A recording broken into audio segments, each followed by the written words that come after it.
पहले मैं इनको बता दूँ कि आज की वीडियो में हम चैप्टर 1 का पूरा रिवीजन करने वाले हैं, शुरू से लेके एंड तक। ठीक है, शुरू में मैं एक कहानी सुनाऊंगा और थोड़ा सा फास्ट पेस रखूंगा। जिसको भी नोट्स चाहिए होंगे वो डिस्क्रिप्शन में जाके, लिंक में जाके ले सकता है। और शुरू करते हैं बस इस क्लास को। तो हमने अपनी क्लास में सबसे पहले कहानी सुनी थी। कहानी हमने सुनी थी एक छोटे से गरीब देश की, जिसमें जो भारत की तरह ही एक देश था, उस देश में एक इंसान गया था भारत से, जो कि एक पेट्रोल पंप पे काम करता था। पेट्रोल पंप पे काम करते करते थोड़े टाइम में वो काम करने लगा तो देश की गवर्नमेंट को ऐसा लगने लगा कि हमारे देश में कुछ गड़बड़ चल रही है। गड़बड़ क्या चल रही है, जब उन्होंने इन्वेस्टिगेशन करी तो उन्हें पता चला कि उनकी करेंसी गायब हो रही है। करेंसी गायब हो रही है बोले तो सिक्के गायब हो रहे हैं। तो उनको समझ नहीं आ रहा था कि सिक्के क्यों गायब हो रहे हैं, नोट क्यों नहीं गायब हो रहे। अगर किसी को इकट्ठी करनी है पैसे तो वो नोट में इकट्ठा करे। तब फिर उन्होंने इन्वेस्टिगेशन बिठाई और इन्वेस्टिगेशन टीम ने जब रिसर्च करी तो उन्हें पता चला कि सिक्के इसीलिए गायब हो रहे हैं क्योंकि उस देश की करेंसी के सिक्के बने हुए थे सिल्वर से बने हुए थे। तो सिल्वर की वैल्यू थी वो ज़्यादा थी और जो करेंसी पे वैल्यू लिखी थी वो कम थी। यानी कि 1 रुपये के सिक्के को पिघला के अगर बेचा जाए तो वो 2 रुपये दे या 1 रुपये से ज़्यादा वैल्यू दे। तो वो जो एक इंसान पेट्रोल पंप पे काम कर रहा था उसने क्या किया कि सिक्कों को पिघला कर और बाज़ार में बेच दिया। जब बहुत सारे सिक्के देश से कम हो गए तब जाके गवर्नमेंट को इस बात की भनक लगी कि भाई हमारे देश की करेंसी कम हो रही है। और जब इन्वेस्टिगेशन टीम ने फाइनली ढूंढा कि किस इंसान ने ये काम किया है, तब तक वो इंसान देश छोड़ के वापस इंडिया आ चुका था। इंडिया आया तो उस देश की गवर्नमेंट कुछ कर नहीं पाई क्योंकि दूसरे देश की गवर्नमेंट हमारे देश में कुछ ज़्यादा इंटरफेयर कर नहीं सकती। इंडिया आके उसने अपनी तेल की मील खोली और फिर मैंने आपको बताया था कि ये सच्ची कहानी थी धीरूभाई अंबानी की। ठीक है, अब जिस इंसान ने ये सब किया उसने तेल की मील खोली, उसके बाद उसको ये था कि यार मुझे अपनी कंपनी को देश की सबसे बड़ी कंपनी बनाना है। अब वो अपना प्रॉफिट कमा रहा है, धंधा कर रहा है, धीरे धीरे उसका धंधा बड़ा भी हो रहा है, लेकिन उसको इतना सब्र नहीं है कि यार मुझे इस कंपनी को जल्दी बड़ा करना है। उसको था कि मुझे सबसे बड़ी कंपनी चाहिए और जल्दी चाहिए, मैं इतना वेट नहीं कर सकता। तो कंपनी को बड़ा करने के लिए यार इसमें ये इफेक्ट्स कैसे बंद होंगे, देखियो पटाखे फूट रहे हैं मेरे पीछे।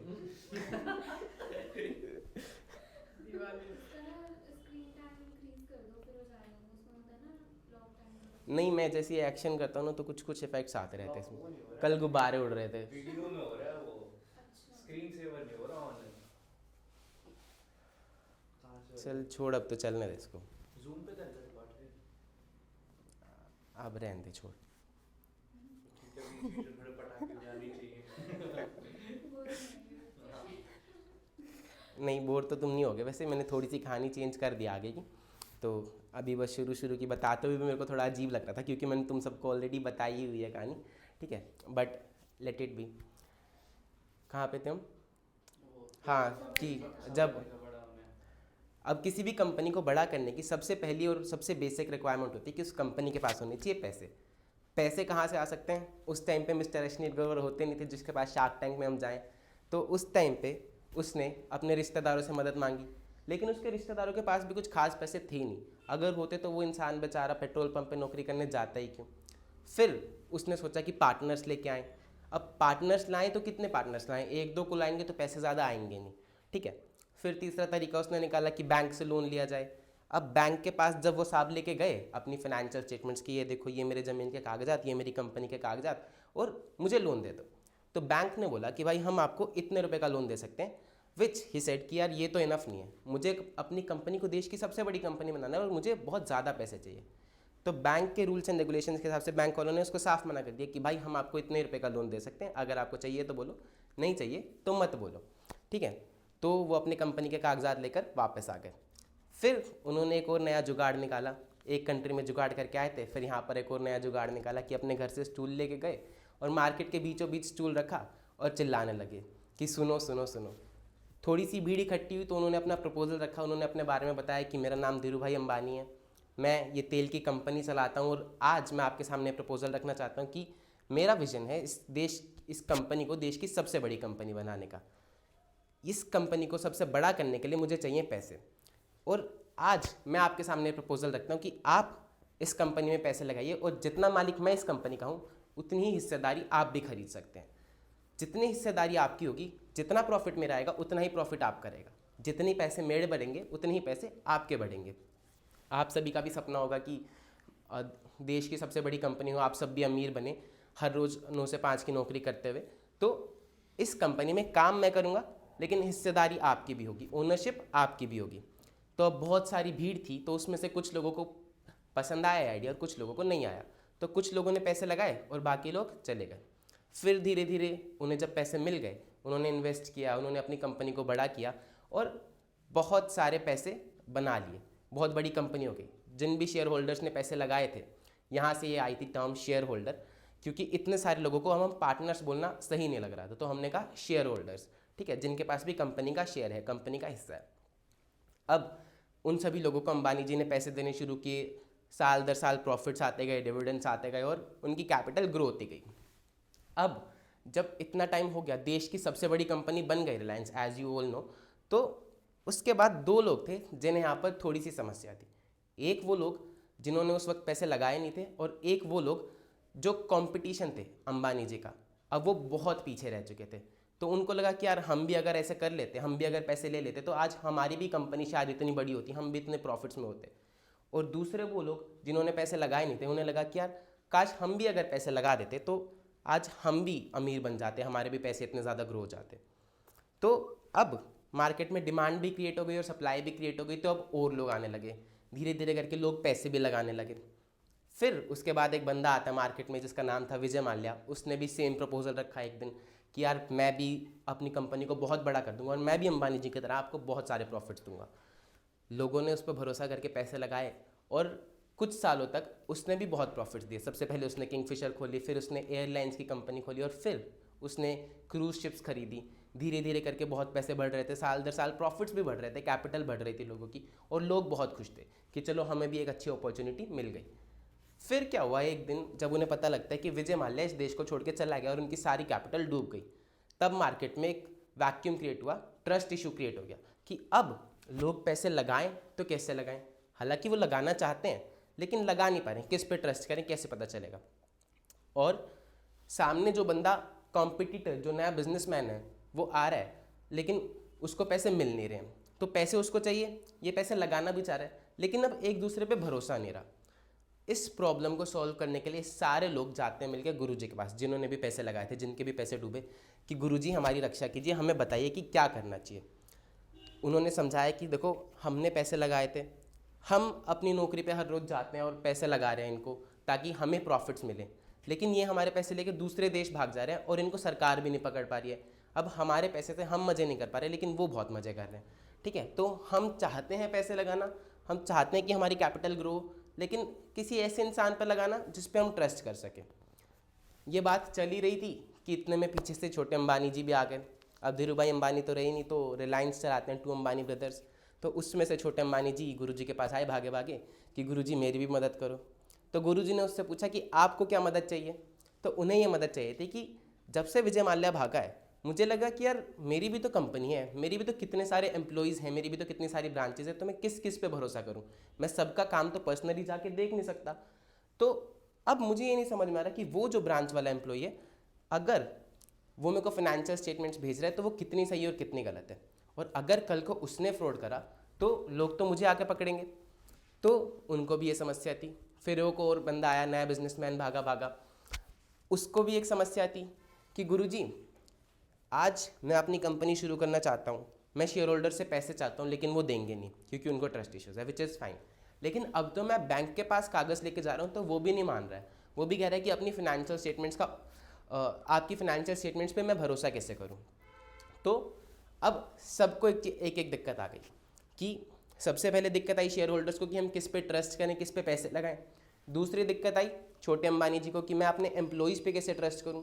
और तीसरी दिक्कत आई नए बिजनेसमैन को कि अब मैं बिज़नेस करूं तो कैसे करूं, शेयर होल्डर्स भी पैसे नहीं दे रहे और बैंक भी पैसे नहीं दे रहे। इन सभी के लिए गुरुजी ने एक सोल्यूशन दिया कि आप अपनी फाइनेंशियल स्टेटमेंट्स की चेकिंग करा लो। चेक कैसे कराएं? चेक उस इंसान से कराओ जिसको इस सब चीज़ की नॉलेज हो, जिसने सब पढ़ा हो, अकाउंट्स पढ़ा हो, टैक्स पढ़ा हो, लॉ पढ़ा हो, ठीक है। किसी एक्सपर्ट को बुला के चेक कराएं। लेकिन गुरुजी अगर चेक तो करा लें, किससे कराएं? अगर मैनेजमेंट ही कोई बंदा लेके आएगी तो मैनेजमेंट पे तो हमें पहले ही ट्रस्ट नहीं है। मैनेजमेंट पे ट्रस्ट नहीं है तो हम उस बंदे की बात कैसे मानेंगे?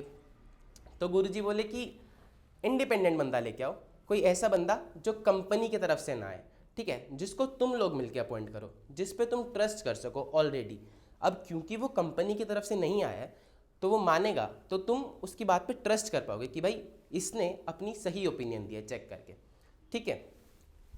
तो यहाँ से कॉन्सेप्ट आया था ऑडिट का कि अगर हम किसी फाइनेंशियल स्टेटमेंट्स की चेकिंग करा लें और एक एक्सपर्ट बंदा आके हमें ओपिनियन दे दे कि ये जो फाइनेंशियल स्टेटमेंट्स है वो सही बनी है, तो हम मान जाएंगे, हमारा जो ट्रस्ट इश्यू वाला फैक्टर था वो ख़त्म हो जाएगा, ठीक है।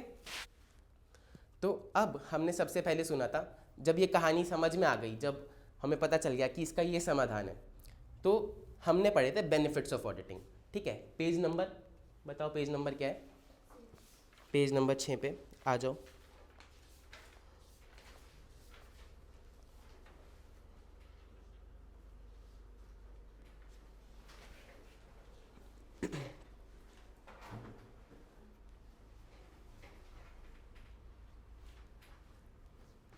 देखो बेनिफिट्स ऑफ ऑडिटिंग, जैसे हमने अपनी कहानी पढ़ी थी तो यहाँ से सारे पॉइंट्स निकल के आएंगे। सबसे पहले क्या था? ट्रस्ट इश्यूज थे। तो पहला बेनिफिट क्या है कि it gives confidence to the users of financial users of information. जो भी यूजर्स हैं उनको कॉन्फिडेंस आता है कि वो क्वालिटेटिव इन्फॉर्मेशन पर रिलाई कर रहे हैं। सेकंड, क्योंकि ऑडिटर एक इंडिपेंडेंट बंदा है, थर्ड पार्टी है, कंपनी का बंदा नहीं है, इसीलिए शेयर होल्डर्स का इंटरेस्ट जो है वो सेफ गार्ड हो जाता है। अब उन्हें ऐसा नहीं लगेगा कि भाई कंपनी के साथ मिला हुआ बंदा है। नेक्स्ट इज, वो जो नया बिजनेसमैन आया था उसकी क्या प्रॉब्लम थी कि अब तो मुझे बैंक भी लोन नहीं दे रहा। तो अब जब वो फाइनेंशियल स्टेटमेंट सीए से ऑडिट करा लेगा, उसका साइन करा लेगा, तो क्या बैंक को विश्वास हो जाएगा? इसीलिए audited financial statements can be relied upon bye lenders and bankers. फिर अंबानी जी भी आए थे। अंबानी जी कहते कि मुझे अपने एम्प्लॉयज़ पे ट्रस्ट नहीं हो रहा, तो ऑडिट से एम्प्लॉयज़ पे एक मॉरल चेक लगेगा और अब वो जो एम्प्लॉयज़ हैं वो फ्रॉड करेंगे ही नहीं कि कहीं पकड़े ना जाएं, ठीक है। नेक्स्ट, ये सब जो कहानी थी इनको देख के, ये जो पूरी कहानी में सबसे पहले किसका नुकसान हुआ था? गवर्नमेंट का नुकसान हुआ था जब उनके सिक्के पिघला दिए गए थे, ठीक है। तो इस तरह का नुकसान अब गवर्नमेंट का दोबारा नहीं होगा। अब गवर्नमेंट को एक फ़ायदा होगा ऑडिट कराने से कि जो टैक्स लाइबिलिटीज़ हैं वो लोग सही भरेंगे, ठीक है। तो ऑडिट से एक और बेनिफिट है कि टैक्स लाइबिलिटीज़ डिटरमाइन करने में हेल्प होती है। फिर ये सारा मामला शुरू हुआ था विजय माल्या की तरफ से, विजय माल्या की वजह से कि जब उसने फ्रॉड कर दिया था, तो इसीलिए ऑडिट का एक और बेनिफिट है कि अब हमारा फ्रॉड और एरर भी पकड़ा जाएगा। फिर अगर फ्रॉड और एरर नहीं होगा तो कोई ना कोई अगर डेफिशिएंसीज रह गई होंगी, कमियां रह गई होंगी फाइनेंशियल स्टेटमेंट्स में, तो वो भी पकड़ में आ जाएंगी, ठीक है। इसके जस्ट बाद हमने पढ़ा था ऑडिट की डेफिनेशन को। ऑडिट आखिर में है क्या? So an audit is an independent examination of, बोल लो, ऑफ फाइनेंशियल इंफॉर्मेशन ऑफ,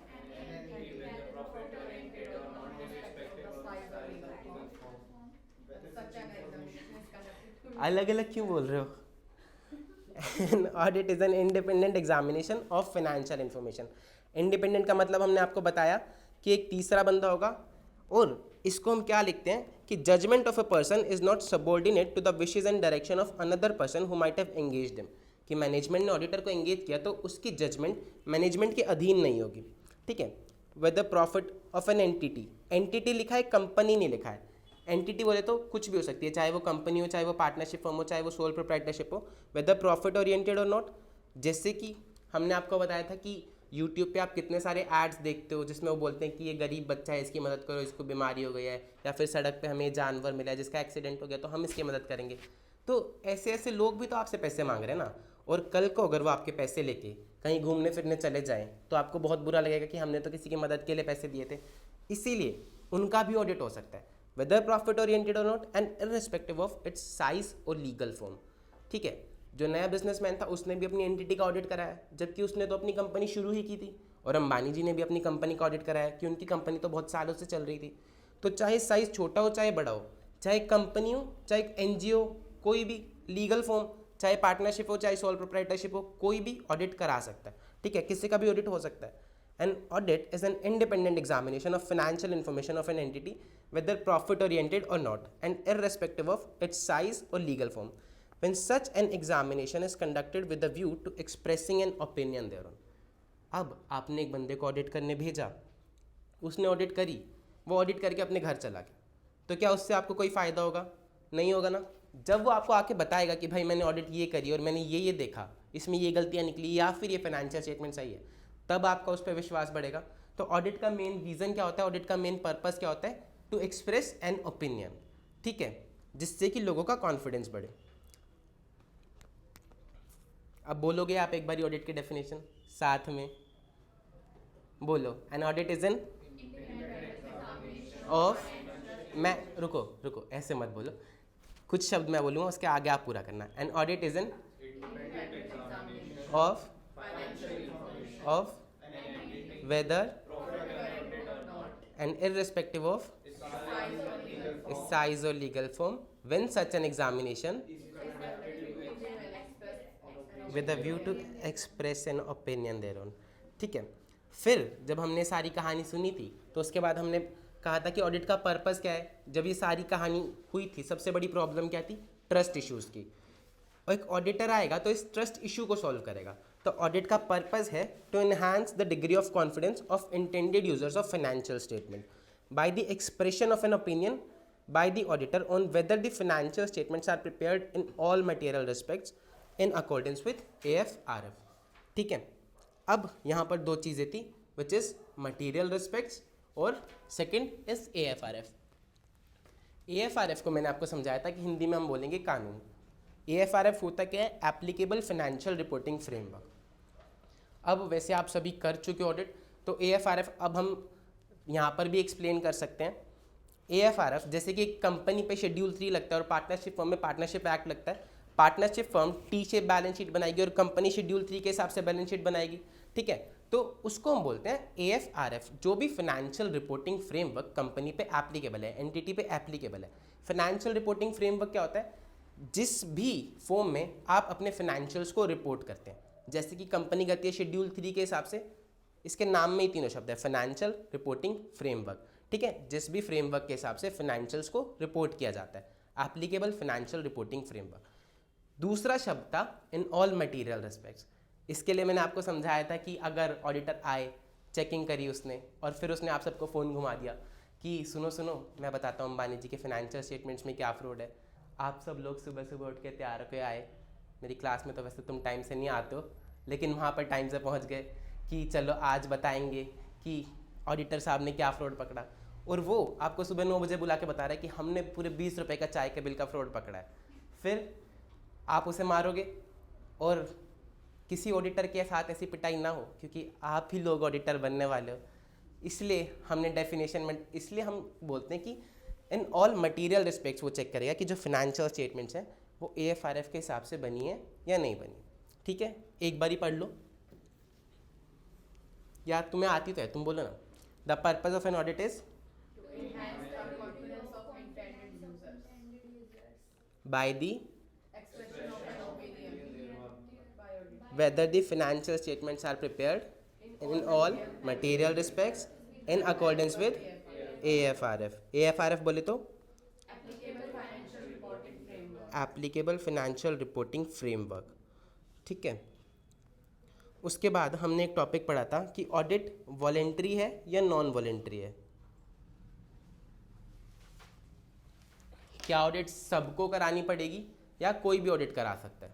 देखो, अगर अंबानी जी को लोग बोलें कि अंबानी जी को शेयर होल्डर्स ने बोला कि अंबानी जी आपके पिताजी ने हमें इतना प्रॉफिट दिया, इतनी हमारी कैपिटल बढ़ाई, तो हमें आप पे अपनी जान से भी ज़्यादा भरोसा है, आप ऑडिट नहीं भी कराओगे तो भी चलेगा, ठीक है। कल को अंबानी जी ने कहा ठीक है जी, ठीक है, हम ऑडिट नहीं कराते हैं। फिर कल को अंबानी जी ने देखा कि विजय माल्या तो बहुत मज़े कर रहे हैं, मुझे भी बहुत मज़े करने हैं, तो उसने पैसे निकाले, जेब में डाले और चला गया। फिर क्या होगा? किसको कोसेंगे शेयर होल्डर्स? अंबानी को और मोदी जी को कि ये सरकार ही ऐसी मिली हुई है, अंबानी चला गया देश छोड़ के, ठीक है। तो मोदी जी ने कहा कि ऐसा मेरे साथ ना हो कि मजे अंबानी जी कर रहे हैं और कोसा मुझे जा रहा है। तो मोदी जी ने कुछ कंपनीज पे लीगल कर दिया, मैंडेटरी कर दिया कि भाई इनकी ऑडिट तो करानी ही पड़ेगी, ठीक है।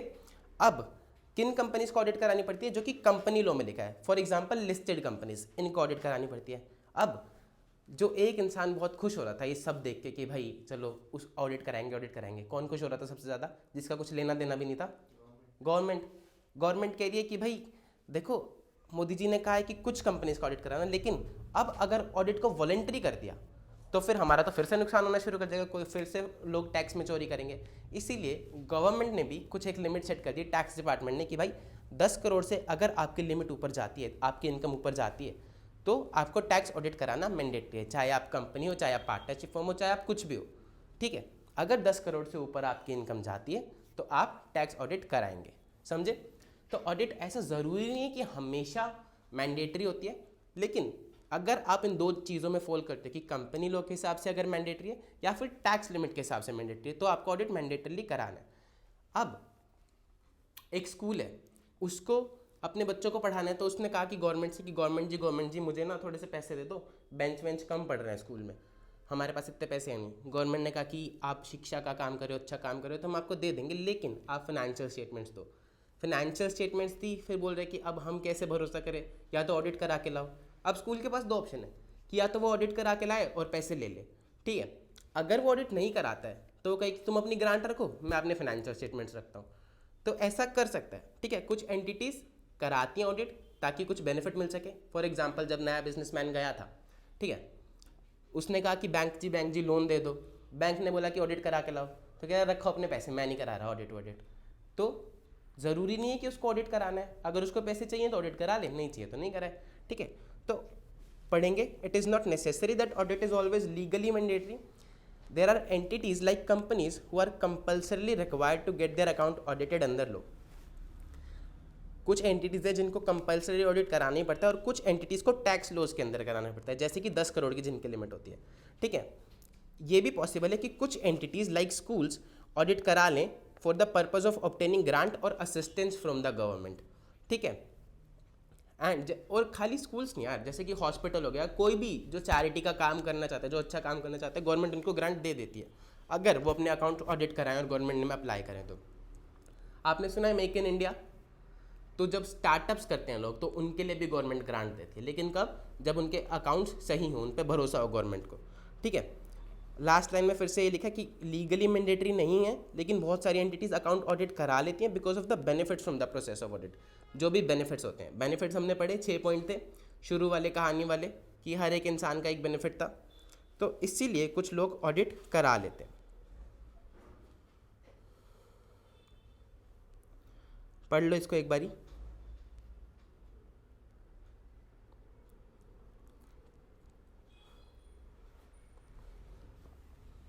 आप कहीं तक हुआ था ना फर्स्ट क्लास में, अब आगे कहीं भी समझ में ना आए ना तो मुझे बता देना।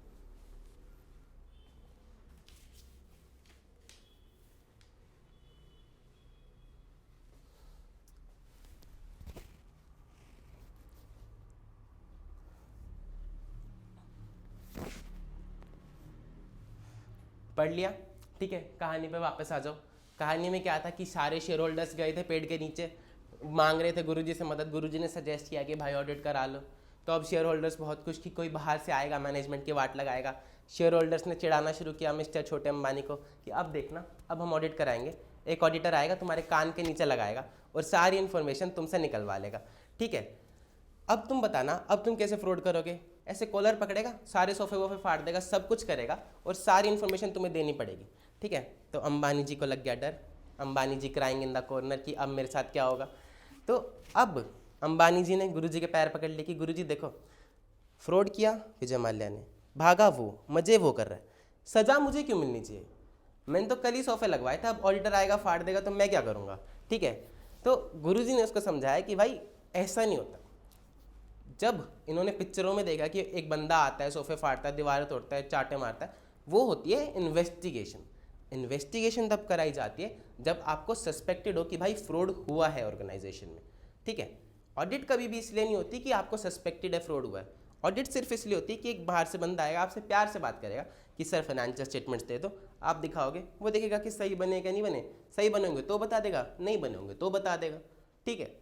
तो बस प्यार से बात करेगा, बिल्कुल भी नहीं मारेगा, चिंता मत करो।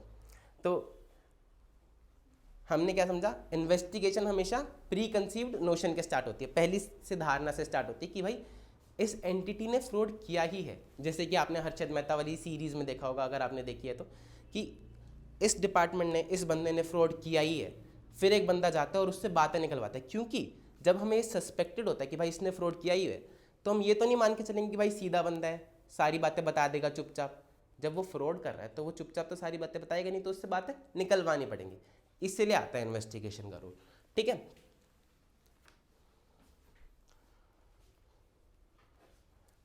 देखो ऑडिट वर्सेस इन्वेस्टिगेशन। इन्वेस्टिगेशन हमेशा एक स्पेशल पर्पस के साथ स्टार्ट होती है और ऑडिट डिस्टिंक्ट इन्वेस्टिगेशन से। इन्वेस्टिगेशन तब स्टार्ट होती है फॉर एग्जांपल जब फ्रॉड सस्पेक्टेड होता है। ऑब्जेक्टिव क्या होता है ऑडिट का? टू ऑब्टेन रीजनेबल एश्योरेंस कि financial statement free from material misstatements है या नहीं, गलतियों से फ्री है या नहीं, और फिर ऑडिटर एक्सप्रेस करता है अपनी ओपिनियन। ठीक है, audit is never started with a pre conceived notion. Pre conceived notion होता है पहले से बनाई हुई धारणा। ठीक है, अब स्कोप ऑफ ऑडिट क्या हुआ? जनरल एंड ब्रॉड, क्योंकि ऑडिट सब कुछ कवर करता है। लेकिन इन्वेस्टिगेशन सिर्फ उस इंसान पे होती है जहां पर हमें लगता है फ्रॉड का शक हो। ठीक है, तो investigation is specific and narrow and sometimes investigation results from prima facie findings of the auditor.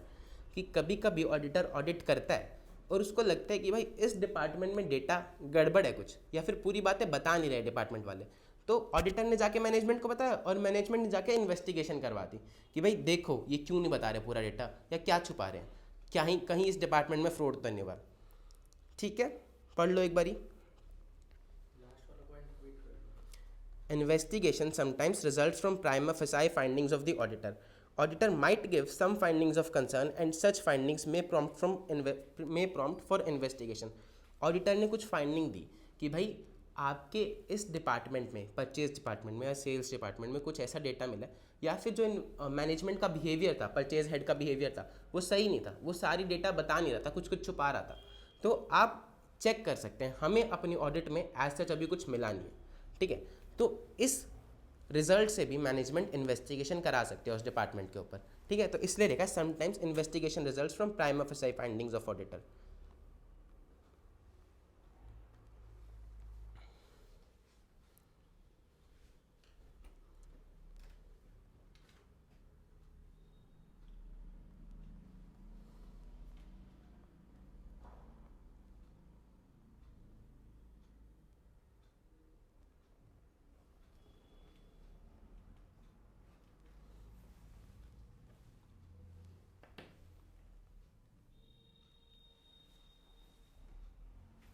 पढ़ लिया?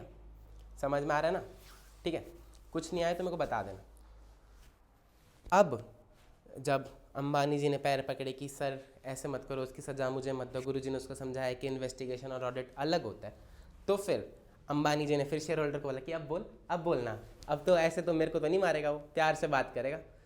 तो शेयर होल्डर्स को फिर से ऐसे शक हो गया कि गुरु जी अगर वो इतनी प्यार से ही बात करेगा इससे, तो ये सारा डेटा कभी देंगे ही नहीं, और फिर हमारे पैसे फिर से खतरे में आ जाएंगे, फिर हम क्या करेंगे, और हम अब भरोसा कैसे करेंगे? आपने सारा ऑडिट समाधान इसलिए दिया था ताकि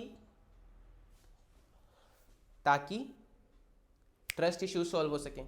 अब अगर ऑडिटर इतनी प्यार से बात करेगा और हमारा तो हम और ये सारी इन्फॉर्मेशन नहीं देंगे, तो हम इन पर रिलाई कैसे करेंगे? ठीक है, तो ट्रस्ट इश्यूज तो सॉल्व होंगे ही नहीं। तो फिर गुरुजी उनको समझाते हैं कि भाई ट्रस्ट इश्यूज सॉल्व होंगे, क्यों? क्योंकि इन्वेस्टिगेशन होती है किसी स्पेसिफिक चीज़ के लिए, लेकिन ऑडिट में तो वो सब कुछ कवर करेगा।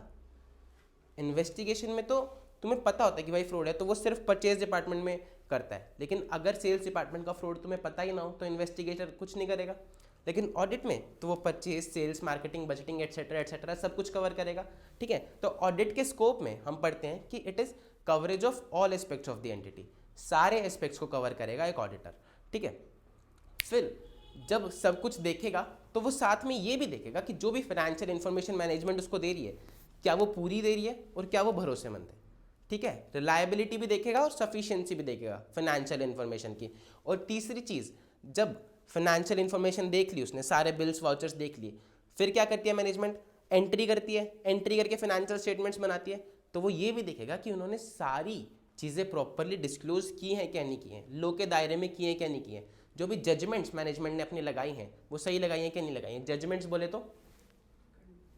बोले तो जैसे कि provision for bad debts, depreciation, ठीक है, और रीवैल्यूएशन कि भाई एसेट को इतना दिखाना है, तो ऑडिटर देखेगा ना कि जो भी जजमेंट्स मैनेजमेंट ने लगाई है वो सही है कि नहीं है, ठीक है। साथ ही में वो एक और चीज़ देखेगा कि मैनेजमेंट जजमेंट तो लगा रही है, ठीक है, लेकिन अब मैनेजमेंट को लग रहा है कि भाई इस साल प्रॉफिट कम है तो इस साल एसएलएम से डब्ल्यूडीवी कर दिया ताकि प्रॉफिट बढ़ जाए, डेप्रिसिएशन का एक्सपेंस कम हो जाए। मैनेजमेंट को लग रहा है कि इस साल प्रॉफिट ज़्यादा है, टैक्स ज़्यादा ना देना पड़ जाए, तो फिर से चेंज कर दिया। तो हर साल अगर मैनेजमेंट चेंज कर रही है फॉर मैन्युपुलेशन तो ऑडिटर उसको भी पकड़ेगा, ठीक है। ऐसे नहीं करने देगा कि हर साल चेंज करता है, वो देखेगा कि इसके पीछे कोई रीजनेबल जस्टिफिकेशन है या नहीं है। तो सिलेक्शन देखेगा अकाउंटिंग पॉलिसीज़ का और कंसिस्टेंट एप्लीकेशन देखेगा कि हर साल सेम पॉलिसीज़ कंसिस्टेंटली अप्लाई की गई हों, ठीक है। एक बारी पढ़ें scope of audit page number 3 पे ही स्कोप ऑफ ऑडिट में क्या क्या आता है। सबसे पहले आता है coverage of all aspects of the entity, फिर आता है reliability and sufficiency of financial information, जो भी अकाउंट्स हैं लाइक बिल्स वाउचर्स डॉक्यूमेंट्स जो भी अकाउंटिंग रिकॉर्ड्स हैं वो सब रिलायबल होने चाहिए और सफिशिएंट होने चाहिए। रिलायबल का मतलब क्वालिटी और सफिशिएंसी का मतलब क्वांटिटी, ठीक है। क्वांटिटी बोले तो नंबर ऑफ एविडेंसेस और रिलायबिलिटी का मतलब सही होने चाहिए, क्वालिटेटिव होनी चाहिए। फिर उस इंफॉर्मेशन से जो फाइनेंशियल इंफॉर्मेशन बनाई है, जो बैलेंस शीट P&L बनाया है उसमें प्रॉपर डिस्क्लोजर किया है या नहीं किया है। ऑडिटर ध्यान में रखेगा एप्लीकेबल स्टैट्यूटरी रिक्वायरमेंट्स, जो भी लॉ की रिक्वायरमेंट्स है कि शेड्यूल 3 बोलता है कि ये चीज़ डिस्क्लोज करो, कंटीजेंट लायबिलिटी डिस्क्लोज करो, तो उसके हिसाब से उसने किया है या नहीं किया है। And by considering the judgements made by management, जो भी जजमेंट मैनेजमेंट ने लगाई है उनको भी ध्यान में रखेगा। फिर वो देखेगा जो सिलेक्शन क्या है पॉलिसीज़ का, अकाउंटिंग पॉलिसीज़ का, वो सही है और कंसिस्टेंटली अप्लाई भी किए हैं, कंसिस्टेंट एप्लीकेशन है। So the auditor evaluates selection and consistent application of accounting policies, ठीक है। एक बारी पढ़ लो।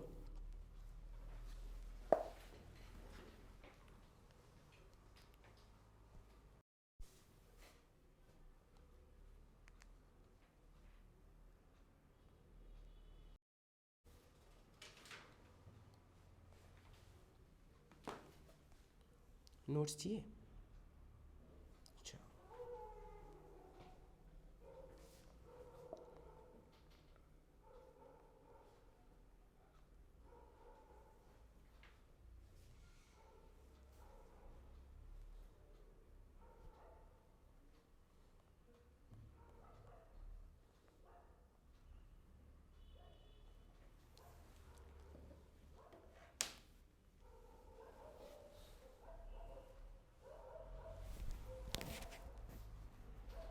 पढ़ लिया, ठीक है। आगे करें। तो गुरुजी ने शेयर होल्डर्स को समझाया कि सब कुछ कवर करेगा, ऐसा नहीं कि कुछ छोड़ देगा, तो ऑडिट पे तुम भरोसा कर सकते हो, ठीक है।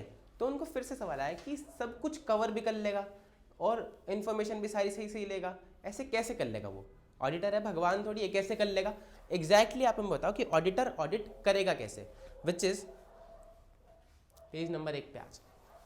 How does auditor ensures that financial statements would not mislead anybody, ठीक है।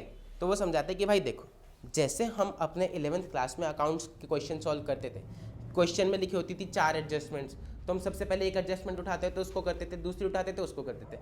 हम मेक श्योर करते थे कि सारी एंट्रीज एडजस्टमेंट्स के हिसाब से हो, सारी एंट्रीज डेटा के हिसाब से हो, कोई भी एंट्री छूटे ना, और सारी एंट्री की एडजस्टमेंट जो हम क्वेश्चन में करें वो सही सही करें। ऑडिटर भी तो ये देखेगा कि जो भी बिल्स और वाउचर्स हैं वो सारे होने चाहिए, सबके हिसाब से एंट्रीज होनी चाहिए with reference to books of accounts. फिर कोई भी एंट्री छूटी नहीं होनी चाहिए, none of the entries shall be omitted, और सारी एंट्रीज जो हैं उनके sufficient and appropriate audit evidence होनी चाहिए, सफिशिएंट एंड अप्रोप्रिएट एविडेंस होने चाहिए। यानी कि अगर आपने किताब में लिखा है कि भाई 1 लाख की परचेज है तो 1 लाख के आपके पास बिल्स होने चाहिए। सिमिलरली P&L की बात कर ली, अब बैलेंस शीट में जो हम चीज़ें प्रेजेंट करेंगे वो सारी चीज़ें क्लियर होनी चाहिए और अनएम्बिगियस होनी चाहिए। अनएम्बिगियस बोले तो नॉन कन्फ्यूजिंग, कन्फ्यूज ना कर दे कि भाई कुछ कहीं लिख दिया, कुछ कहीं लिख दिया, प्रॉफिट कहीं डाल दिया और एसेट्स कहीं डाल दी, नॉन करंट लाइबिलिटीज़ में कुछ डाल दिया। इस तरह से कुछ नहीं होना चाहिए, जैसा शेड्यूल 3 ने बताया वैसा ही प्रेजेंट होना चाहिए, और सारी प्रेजेंटेशन AS के हिसाब से होनी चाहिए, एज पर AS होनी चाहिए, ठीक है। ये सारी चीज़ें चेक करेगा और ऑडिटर इंश्योर करेगा, ये सारे पॉइंट्स अगर होंगे, कि फाइनेंशियल स्टेटमेंट सही बनी है। इस तरह से हम इंश्योर करेंगे कि financial statements are not misleading anybody by satisfying himself that Entries are drawn up with reference to entries in books of accounts. Accounts have been drawn up with the reference to entries in the books of accounts. Entries are supported by sufficient and appropriate audit evidence. None of the entries has been omitted. Information is clear and unambiguous and in conformity with accounting standards और सब कुछ. These presents a true and fair picture of the operational results of assets and liabilities. इसके लिए हमने एक छोटा सा chart भी पढ़ा था. Statement of account presents A true and fair picture. Presents में प्रेजेंटेशन कहाँ पर होती है? बैलेंस शीट में. तो हमने पढ़ा था कि क्लियर और अनएम्बिगियस प्रेजेंटेशन होनी चाहिए और एज पर एएस होनी चाहिए. Classified, described, disclosed as per AS. Clear and unambiguous तभी होगी जब वो सारी information classified, described and disclose होगी as per accounting standards. Secondly, true and fair picture में ट्रू एंड फेयर पिक्चर कब दिखाएगी? जब सारे अकाउंट्स एंट्रीज के हिसाब से होंगे और सारी एंट्रीज सही सही होंगी. सारी एंट्रीज बोले तो कोई भी छूटी नहीं होगी और सही सही बोले तो sufficient and appropriate audit evidence होगा. ठीक है, एक बारी फटाफट पढ़ लो.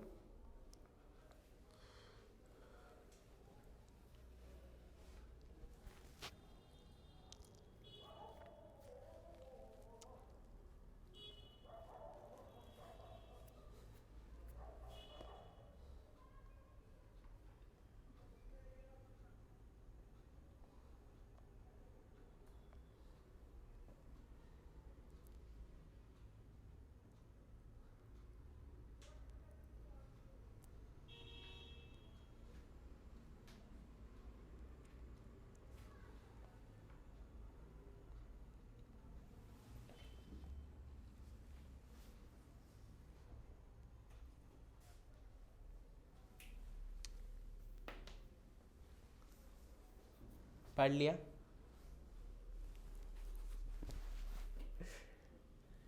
ठीक है, तो अब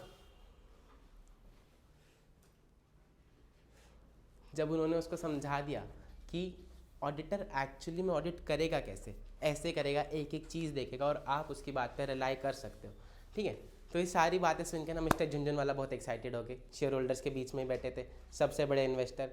तो उन्होंने अपनी वाइफ को कॉल करा कि भाग्यवान, सुनती हो, गुरुजी ने ऐसा बढ़िया इलाज दिया कि अब हम सारे अकाउंट्स का ऑडिट कराएंगे और अब हमारे पैसे डूबेंगे नहीं. तो एक काम करो, सारे घर के कागज़ बेच दो, सारे गहने बेच दो, सब कुछ गिरवे रख दो और सारे पैसे कंपनी में लगा दो. तो उसकी वाइफ ने उसे फ़ोन पे डांट दिया, अच्छा ज़्यादा शाना नहीं बन रहा, घर पे आके ना बर्तन मांज ले. ऑडिटर अगर बीच में चला गया छोड़ के, अगर तूने सारे पैसे लगा दिए कंपनी में और कंपनी वाला साल ख़त्म होने से पहले ही देश छोड़ के चला गया तो क्या करेगा? तो झुंझुनवाला चुप, उसने फ़ोन रखा.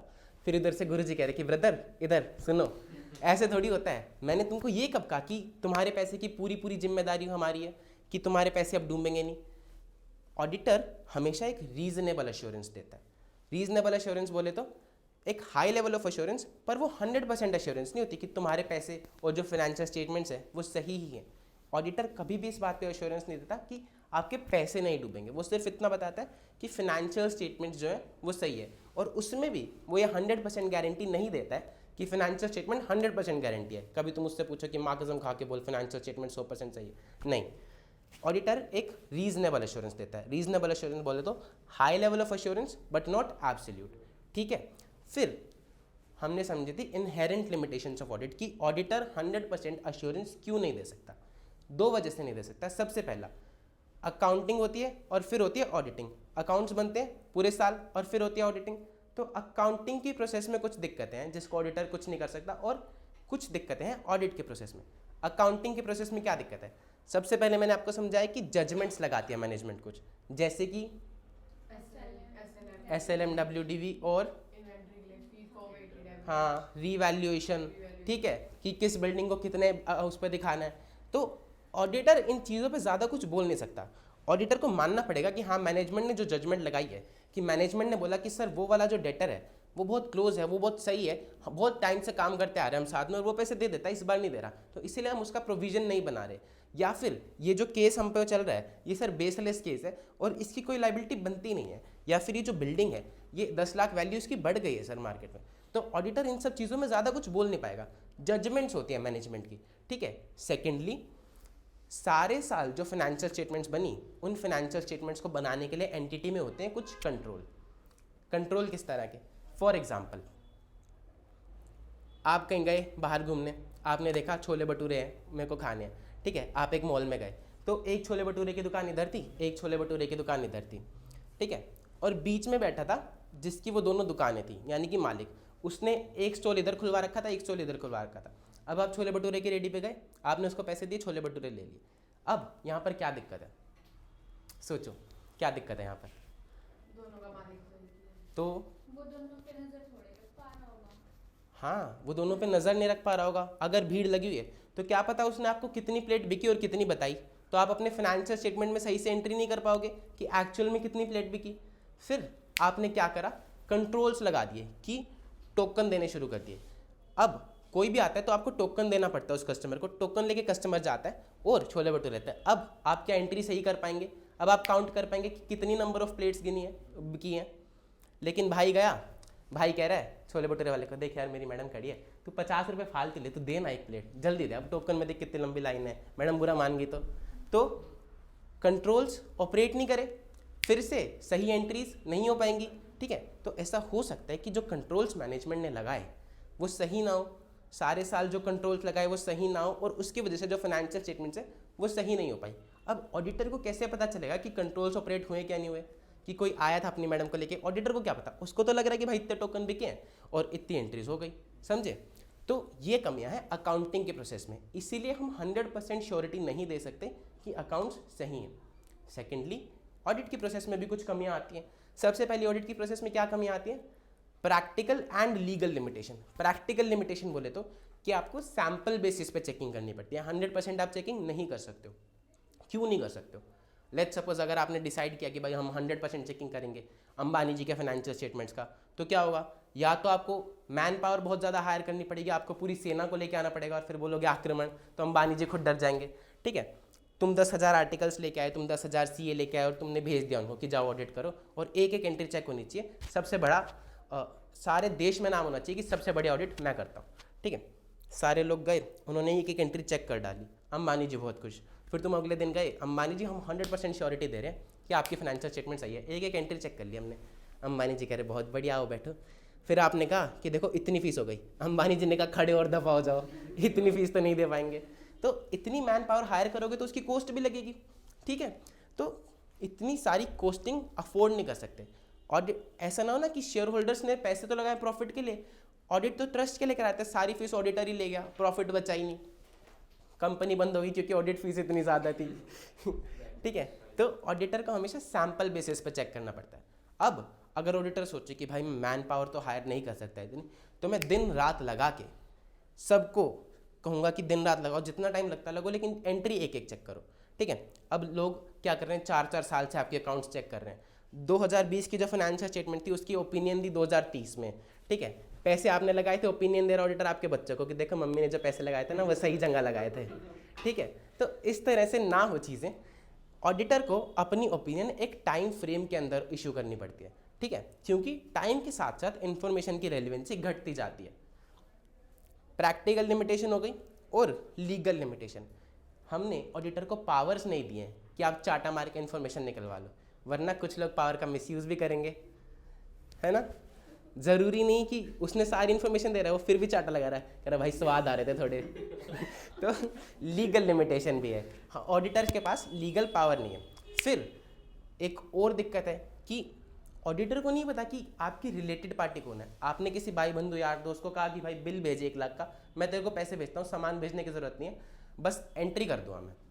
आपने कंपनी के अकाउंट से पैसे भेज दिए, ऑडिटर को आपने बताया नहीं कि आपकी रिलेटेड पार्टी कौन है, ठीक है। तो अब ऑडिटर को पता नहीं चलेगा और ये चीज़ वो पकड़ नहीं पाएगा। या फिर अगर मैनेजमेंट में कोई शाना बनता है, अब देखो ऑडिटर तो आता है साल के अंत में, लेकिन मैनेजमेंट रहती है पूरे साल, तो मैनेजमेंट को एक एक चीज़ पता होती है कि भाई इसके बाद ये होता है, उसके बाद वो होता है। अब कोई शाना बंदा उसको फ्रॉड करना ही होगा, वो झूठे बिल डालेगा तो वो सारी जगह एंट्री करेगा, सारे प्रूफ्स हटाएगा, ठीक है, कोई भी सबूत छोड़ेगा नहीं। और ऐसा हो सकता है कि वो इतने केयरफुली और सोफिस्टिकेटेड तरीके से फ्रॉड करे कि ऑडिटर की पकड़ में ही ना आए, ठीक है, ढूंढने के बाद भी, क्योंकि हम तो सैंपल बेसिस पे चेकिंग करते हैं।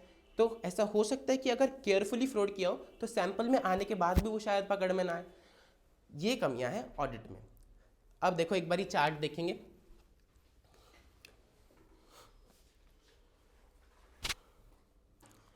चार्ट में सबसे पहले मैंने आपको क्या समझाया कि कुछ कमियां हैं फाइनेंशियल रिपोर्टिंग की प्रोसेस में, जैसे कि judgements by management, revaluation reserve, SLM, WTV, कुछ डिसीजंस होते हैं जो मैनेजमेंट के खुद के सब्जेक्टिव होते हैं कि भाई किसका प्रोविजन देना है, किसका नहीं देना है, कितनी रिवैल्यूएशन करनी है। और हो सकता है कि कंट्रोल्स ऑपरेट ना किए हो साल भर में, तो आपके अकाउंट सही ना बने हो। फिर ऑडिट प्रोसेस में कुछ दिक्कतें हैं। सबसे पहली दिक्कत है practical and legal limitation. Practical बोले तो हमको सैम्पल बेसिस पे चेक करना पड़ेगा, और लीगल लिमिटेशन बोले तो हम फोर्स नहीं कर सकते मैनेजमेंट को कि भाई पूरी information they. Next is fraud and fabricated documents. Management ने फ्रॉड कराओ, केयरफुली फ्रॉड कराओ, सोफिस्टिकेटेड तरीके से फ्रॉड कराओ, सब कुछ ऑर्गेनाइज करके कराओ, तो हो सकता है ऑडिटर पकड़ ना पाए। और फैब्रिकेटेड डॉक्यूमेंट्स के मैनेजमेंट ने झूठे बिल लगा दियो, तो ऑडिटर कोई एक्सपर्ट नहीं है कि जो बिल पकड़ लेगा। हमको बिल पकड़ना नहीं सिखाया जाता, हमको अकाउंटिंग सिखाई जाती है, टैक्सेशन सिखाई जाती है, तो हम वो नहीं कर सकते। Next is transaction with related parties. अगर मैनेजमेंट ने डिस्क्लोज नहीं किया कि कौन इनके रिलेटेड पार्टी है जिसके साथ ट्रांजैक्शन किया है, तो ऑडिटर नहीं पता लगा पाएगा कि एक्चुअली में किसके साथ किया।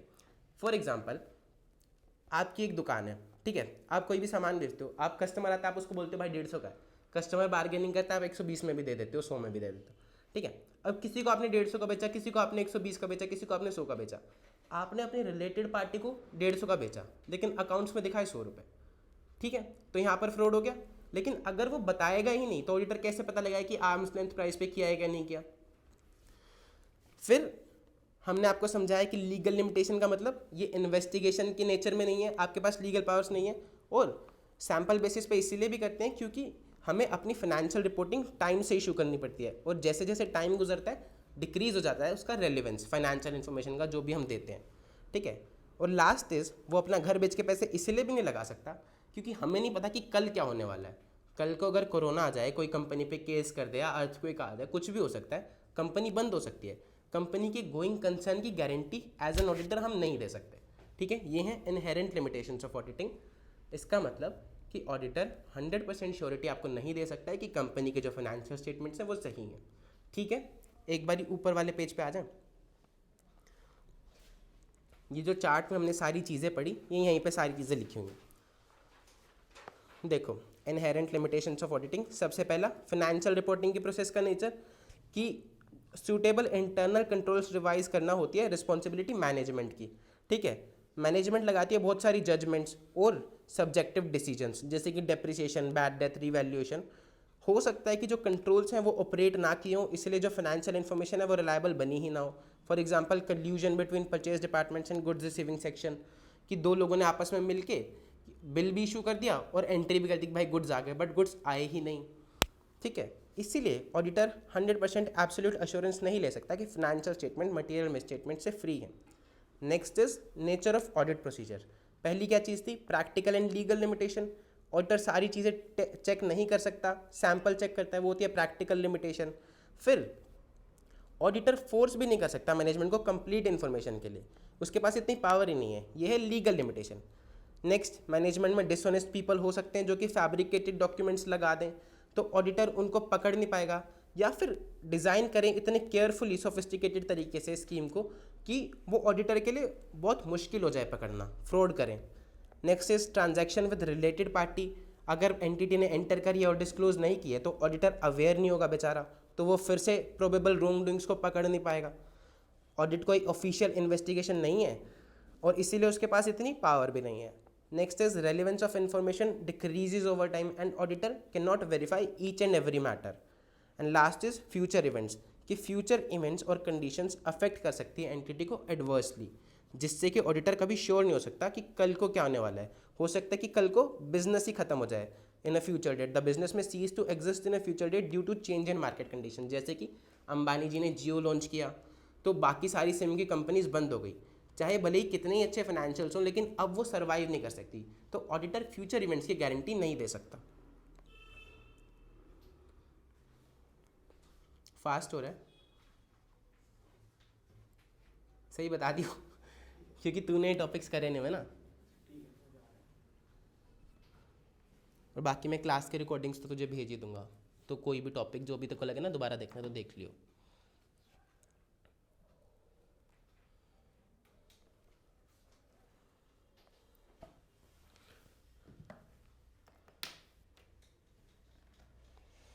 तो गुरुजी क्या कह रहे थे उसको कि भाई सारे पैसे तू ऐसे नहीं लगा सकता, ठीक है। फिर गुरुजी ने उसको इतना लंबा लेक्चर दे दिया कि इनहेरेंट लिमिटेशंस होती हैं ये इसलिए ऑडिटर को 100% एश्योरेंस नहीं दे सकता। कह रहा गुरुजी वो तो ना एक्चुअली मैं वैसे ही सोच रहा था कि सारे पैसे ना लगाऊं, क्योंकि बात करते करते मेरे दिमाग में आया कि अगर साल के बीच में ही कंपनी का बंदा छोड़ के चला गया तो मेरे पैसे डूब जाएंगे ऑडिट कराने से पहले ही। दिमाग में किसके आया था? कह रहे गुरुजी मेरे दिमाग में आया, आखिर मैं हूँ देश का सबसे बड़ा इन्वेस्टर। तो गुरुजी ने बताया कि भाई ऑडिट होती है साल के अंत में, लेकिन अगर तुम्हें लगता है कि भाई बंदा फ्रॉड कर सकता है तो तुम साल के बीच में भी चेकिंग करा सकते हो। उसको हम बोलते हैं रिव्यू कराना। जैसे कि तुम क्वार्टरली चेक करा सकते हो, 6 मंथली चेक करा सकते हो, जब तुम्हारा मन करे तब चेक करा सकते हो। ऑडिट और रिव्यू में ये डिफरेंस होता है कि रिव्यू होता है कुछ टाइम पीरियड के लिए और ऑडिट होता है पूरे साल के फाइनेंशियल स्टेटमेंट्स का, ठीक है। अब लेकिन अगर ऑडिटर रिव्यू करने जाएगा, वो बोलेगा मैनेजमेंट से कि भाई ये बिल लाओ, मैनेजमेंट बोलेगी सर वो अभी आया नहीं, पार्टी ने भेजा नहीं, साल का बीच चल रहा ना, भेज देगी सर, 10 दिन बाद भेज देगी, 15 दिन बाद भेज देगी। या आपने एंट्री नहीं करी, सर अभी कर ही रहे थे, कर देंगे सर, कर देंगे एंट्री। तो मैनेजमेंट इस तरह के बहाने मारेगी, आप गलती पकड़ नहीं पाओगे। इसीलिए रिव्यू में हम बहुत ज़्यादा एक्सटेंसिव प्रोसीजर्स नहीं लगाते हैं। रिव्यू में थोड़े कम प्रोसीजर्स होते हैं, रिव्यू इंक्लूड फ्यूअर प्रोसीजर्स, जबकि audit has elaborate and extensive procedure, ठीक है। एक बार ऑडिट वर्सेस रिव्यू खोलो।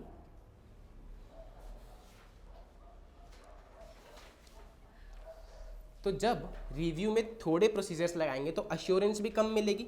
सो review has lower level of assurance as compare to audit, ठीक है। रीजनेबल अश्योरेंस होती है हाई लेवल ऑफ अश्योरेंस, लेकिन लिमिटेड अश्योरेंस होती है lower level of assurance as compare to high level of assurance. यहाँ पर 3 चीज़ें, ऑडिटर कौन सी अश्योरेंस देता है? एक तो एब्सोल्यूट, दूसरी हाई लेवल जिसको हम क्या बोलते हैं रीजनेबल, तीसरी मॉडरेट के लोअर। मॉडरेट लोअर क्यों नहीं है? लोअर क्यों नहीं देता? हाँ, वो बोलेगा यार मैंने चेक तो कर लिया लेकिन मेरे को तुम भरोसा नहीं कर सकते मेरी बात पे। तो भाई तो पैसे किस चीज़ के ले रहा है अगर हम भरोसा ही नहीं कर सकते? इसीलिए at least moderate level of assurance, और मॉडरेट में लिखा है कि it is a lower level of assurance as compare to reasonable. जब रीजनेबल से कंपेयर करते हैं तब लोअर है, ऐसा नहीं कि लोअर लेवल ऑफ अश्योरेंस है, ठीक है। हमने बोला कि रीजनेबल अश्योरेंस एंगेजमेंट में elaborate and extensive procedure perform होते हैं और इसमें फ्यूअर प्रोसीजर्स परफॉर्म होते हैं रिव्यू में। फिर यहाँ पर रीजनेबल कंक्लूजन होते हैं और यहाँ पर लिमिटेड कंक्लूजन्स होते हैं। फिर एग्जांपल दे रहा है ऑडिट, इसका एग्जांपल दे रहा है रिव्यू एंगेजमेंट, ठीक है। अब जब झुनझुनवाला साहब ये सब बातें कर रहे थे कि पैसे बेच के सब कुछ घर बेच के पैसे लगा दो एट्सेट्रा एट्सेट्रा, तो सभा में से किसी ने देखा कि अपॉर्चुनिटी है। कौन देखेगा? किसको चाहिए थे पैसे? नया बिजनेसमैन को पैसे चाहिए थे, मिल नहीं रहे थे। तो अंबानी जी को बता रहा है, वो झुनझुनवाला को बता रहा है कि सर देखो मेरी कंपनी है, इसमें पैसे लगा दो, आपके वास्ते पैसे बहुत हैं। वो कह रहा है भाई ऐसे कैसे लगा दूँ? कह रहा है देखो अभी तक तो ज़्यादा बड़ी नहीं है, लेकिन मैं अगले 10 साल में 10 करोड़ की कंपनी कर दूँगा, इतनी बड़ी कंपनी कर दूँगा। तो वो क्या कर रहा है? फ्यूचर की बात बता रहा है। फ्यूचर की बात बोले तो प्रोस्पेक्टिव फाइनेंशियल इन्फॉर्मेशन कि फ्यूचर में क्या होने वाला है। वो कह रहा है उसके बेसिस पे मुझे इन्वेस्टमेंट दे दो। जैसे अश्नीर ग्रोवर के सामने शार्क टैंक में लोग करते हैं कि सर मैं इतने साल की टर्नओवर क्लॉक कर लूँगा इस पीरियड में, ठीक है। तो अब झुनझुनवाला साहब फिर से गुरुजी की तरफ देख रहे हैं कि इसका भी ऑडिट करा सकते हैं क्या? इस पर भी तो ट्रस्ट चाहिए। तो बताओ इसका ऑडिट करा सकते हैं क्या?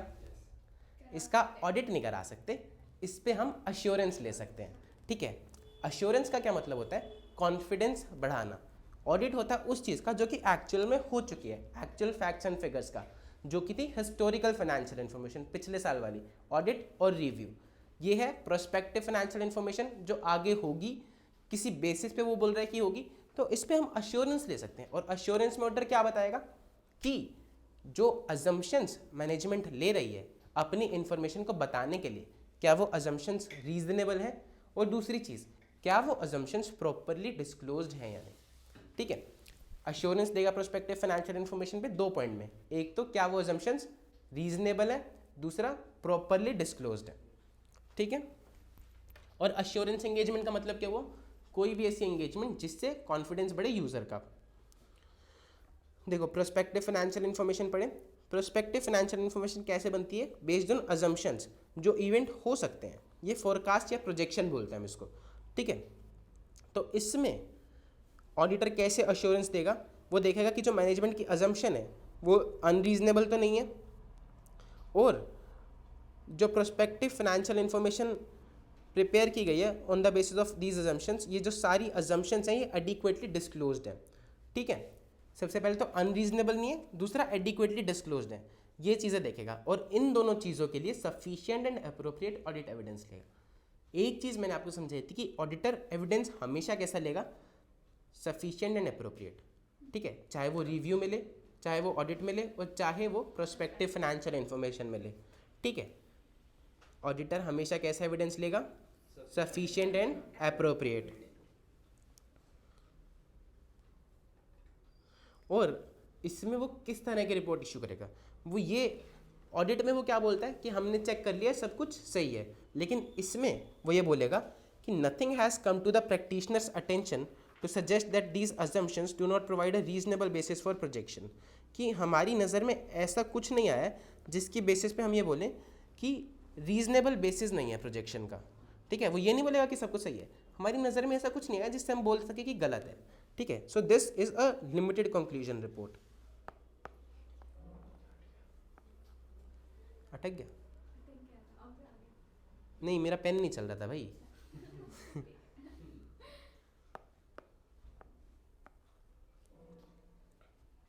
पढ़ लो एक बार इसको, और इसीलिए हम बोलते हैं कि ये प्रोवाइड करती है मॉडरेट लेवल ऑफ एश्योरेंस।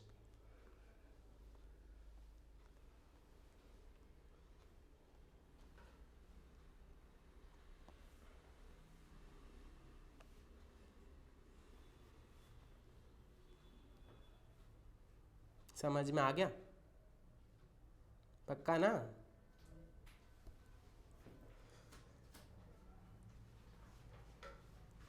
अब जब हमने समझ लिया कि अश्योरेंस क्या होता है जिससे कॉन्फिडेंस बढ़ता है, तो एक बारी हम मीनिंग ऑफ अश्योरेंस एंगेजमेंट भी पढ़ लेते हैं। पेज नंबर 8 पे, an engagement in which a practitioner expresses the conclusion design to enhance the degree of confidence of intended user, ठीक है। इंटेंडेड यूजर हम लोग समझते हैं कोई भी हो सकता है फाइनेंशियल स्टेटमेंट का, चाहे वो अंबानी जी, चाहे शेयर होल्डर, चाहे बैंक, ठीक है। Other than the responsible party about the outcome of evaluation of a subject matter against criteria. Confidence किसको चाहिए, झुंझुन वाला को, कि भाई फाइनेंशियल स्टेटमेंट जो है वो सही है कि नहीं है, प्रोस्पेक्टिव फाइनेंशियल इन्फॉर्मेशन पर भरोसा किया जा सकता है कि नहीं, और बनाई किसने फाइनेंशियल इन्फॉर्मेशन, नए बिजनेसमैन ने, मैनेजमेंट ने, ठीक है। तो इसमें ऑडिटर एक ओपिनियन देता है। ऑडिट में भी क्या होता है, बनाती कौन है, कंपनी, ओपिनियन किसको चाहिए, शेयर होल्डर को, ठीक है। तो डिग्री ऑफ कॉन्फिडेंस इन्हांस किया जा सके शेयर होल्डर्स का, ऑफ इंटेंडेड यूजर्स का, other than the responsible party, responsible party का नहीं, other than the responsible party, intended users का कॉन्फिडेंस बढ़ाया जाता है किसी भी अश्योरेंस एंगेजमेंट में, ठीक है। About the outcome of the evaluation of a subject matter against criteria, किसी भी चीज़ को हम किसी से कंपेयर करते हैं, जो चीज़ है जिस पे हम काम कर रहे हैं उसको हम बोलते हैं subject matter. For example audit में हम फाइनेंशियल स्टेटमेंट्स पे काम कर रहे हैं तो उसको हम बोलेंगे सब्जेक्ट मैटर, और क्राइटेरिया होता है जिस चीज़ से हम उसको कंपेयर करते हैं। हमें अगर बताना होगा कि कोई भी चीज़ सही है, गलत है, अच्छी है, बुरी है, तो हम किसी चीज़ से उसको कंपेयर करेंगे, उसको हम बोलते हैं क्राइटेरिया, ठीक है।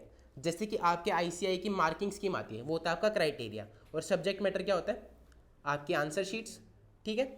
Outcome of an evaluation, evaluation होता है चेकिंग, इवैल्यूएशन करना सब्जेक्ट मैटर अगेंस्ट क्राइटेरिया, ठीक है। क्योंकि दूसरों का कॉन्फिडेंस बढ़ाते हैं ना, रिस्पॉन्सिबल पार्टी से अब एक बात बताओ, रिस्पॉन्सिबल पार्टी का ही कॉन्फिडेंस कैसे बढ़ेगा, उसने ही तो, अब मैं ही अपनी आंसर शीट लिखूं और मैं कहूँ कि ये आंसर शीट सही है कि नहीं, मुझे ही बताओ, मेरा ही कॉन्फिडेंस बढ़ाओ। बट सर हमने वो बात नहीं करी कि छोटे अंबानी साहब का भी तो वो मॉरल चेक होता है। छोटे अंबानी साहब ने क्या करा, रिस्पॉन्सिबल पार्टी वहाँ पे कौन थी, जो एम्प्लॉइज थे, एम्प्लॉइज तो बना रहे हैं ना फाइनेंशियल स्टेटमेंट, तो कॉन्फिडेंस किसका बढ़ा, other than the responsible party का। मैंने आपको ये समझाया था कि मैनेजमेंट और TCWG एक हो सकते हैं, इस तरह का कुछ पॉइंट समझाया था शायद।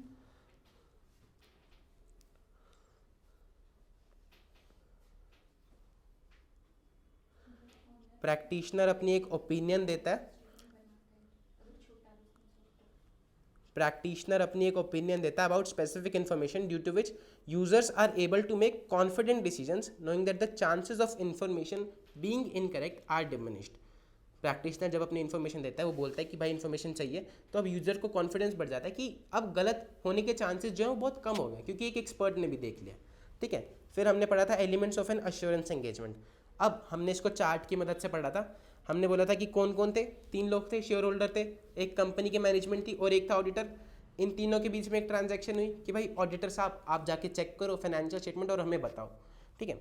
ऑडिटर ने क्या क्या, जाते ही ली फाइनेंशियल स्टेटमेंट्स के बाद उनको कंपेयर किया बेंचमार्क से, ठीक है। बेंचमार्क का मैंने आपको मतलब समझाया था कि कोई भी स्टैंडर्ड, बेंच पे लिखने को बेंचमार्क नहीं बोलते, स्टैंडर्ड को बोलते हैं, जैसे कि अकाउंटिंग स्टैंडर्ड्स, जिसके हिसाब से चीज़ें बनी होनी चाहिए।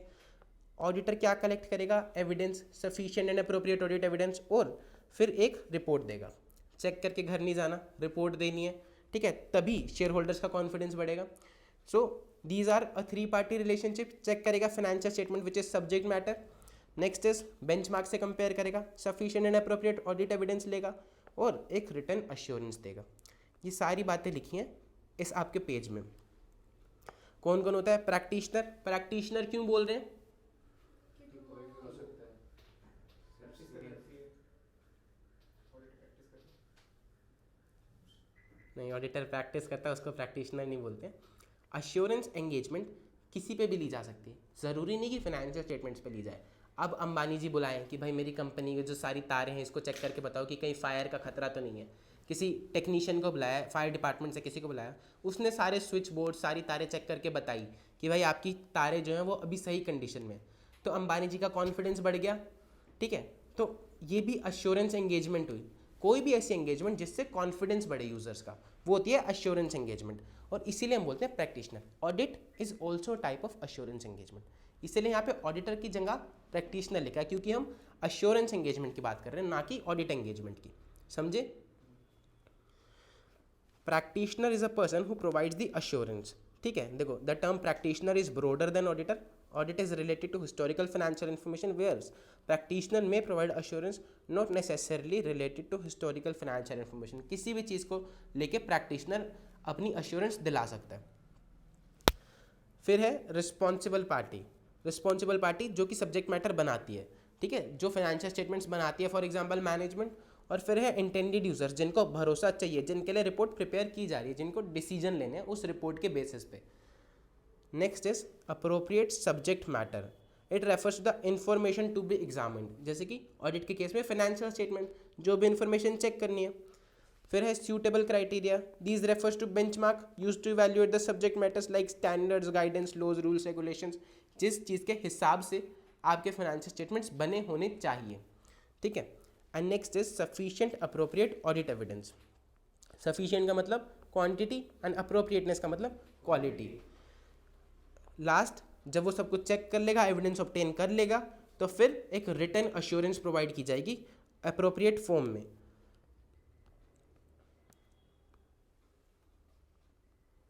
एविडेंस क्यों कलेक्ट करता है ऑडिटर?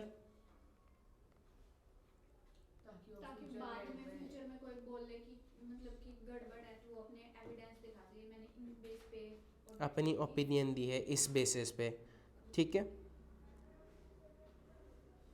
सर इसमें सब्जेक्ट मैटर दोबारा एक्सप्लेन करना. सब्जेक्ट मैटर आप खुद सोचो क्या होता है.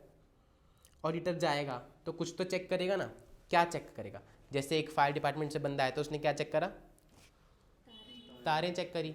तो तारें वॉज द सब्जेक्ट मैटर, ठीक है. फिटिंग सही से हो रखी नहीं, this was the subject matter. Auditor में ऑडिट करेगा किस चीज़ का? फाइनेंशियल स्टेटमेंट का. तो financial statement is the subject matter. ICI में आपकी answer sheets is the subject matter. जिस भी चीज़ पे काम किया जा रहा है वो है सब्जेक्ट मैटर. हम सब्जेक्ट मैटर के ऊपर ओपिनियन देते हैं कि वो सही है कि नहीं है, इवैल्यूएट करके क्राइटेरिया के अगेंस्ट में. क्राइटेरिया इज मार्किंग स्कीम या फिर जो भी हमारे अकाउंटिंग स्टैंडर्ड्स है जिनके हिसाब से फाइनेंशियल स्टेटमेंट्स बने होने चाहिए, ठीक है. हमने कहानी ख़त्म करी थी जब उसने पूछा कि सर क्या मैं आगे की फाइनेंशियल इन्फॉर्मेशन का भी ऑडिट करा सकता हूँ. तो मैंने आपको क्या बताया कि करा सकते, ऑडिट नहीं करा सकते बट एश्योरेंस ले सकते हैं. अश्योरेंस ले सकते हैं. फिर मैंने आपको अश्योरेंस एंगेजमेंट का मतलब समझाया और मैंने आपको बताया कि एलिमेंट्स क्या क्या होते हैं अश्योरेंस एंगेजमेंट के, वो जो सर्कल वाला था, ठीक है. उसके बाद सारी चीज़ें हो गई. उस नए बिजनेसमैन ने अप्रोच किया था झुंझुनवाला को, ठीक है.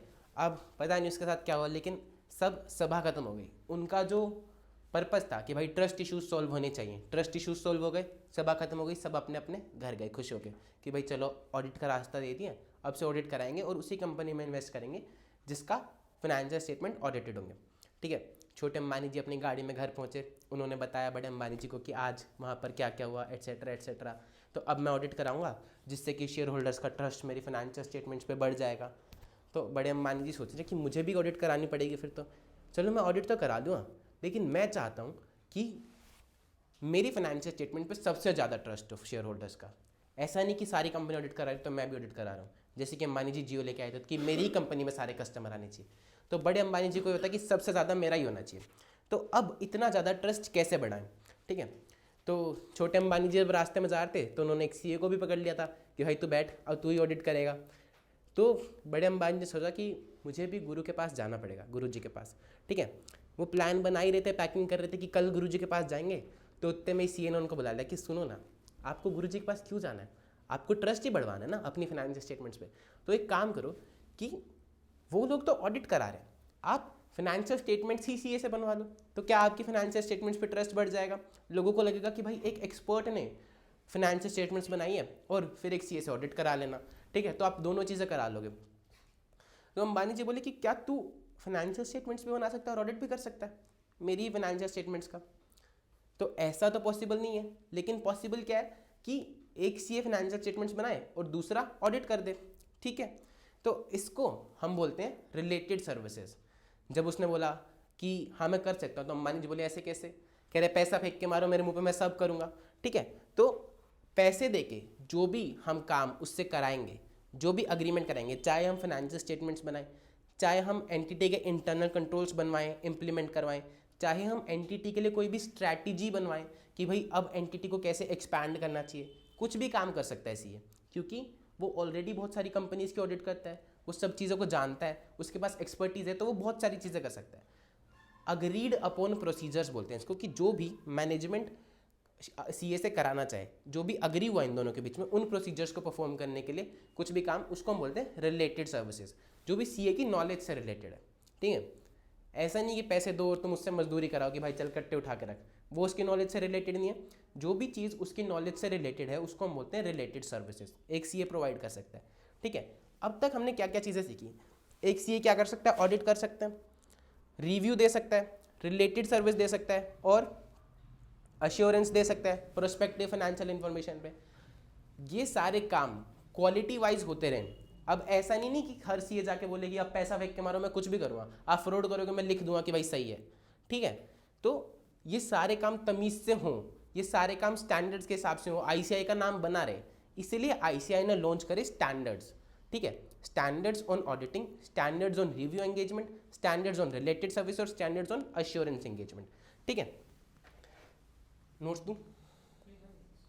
अच्छा, देखो स्टैंडर्ड्स ऑन ऑडिटिंग किस पे अप्लाई होते हैं? Audit of historical financial information पे। ऑडिट हमेशा किस चीज़ का होता है? हिस्टोरिकल फाइनेंशियल इन्फॉर्मेशन का, पुरानी का। ठीक है, फिर स्टैंडर्ड ऑन रिव्यू एंगेजमेंट्स किस पे अप्लाई होते हैं? Review of historical financial information पे, जब ऑडिटर रिव्यू करेगा, सीए रिव्यू करेगा।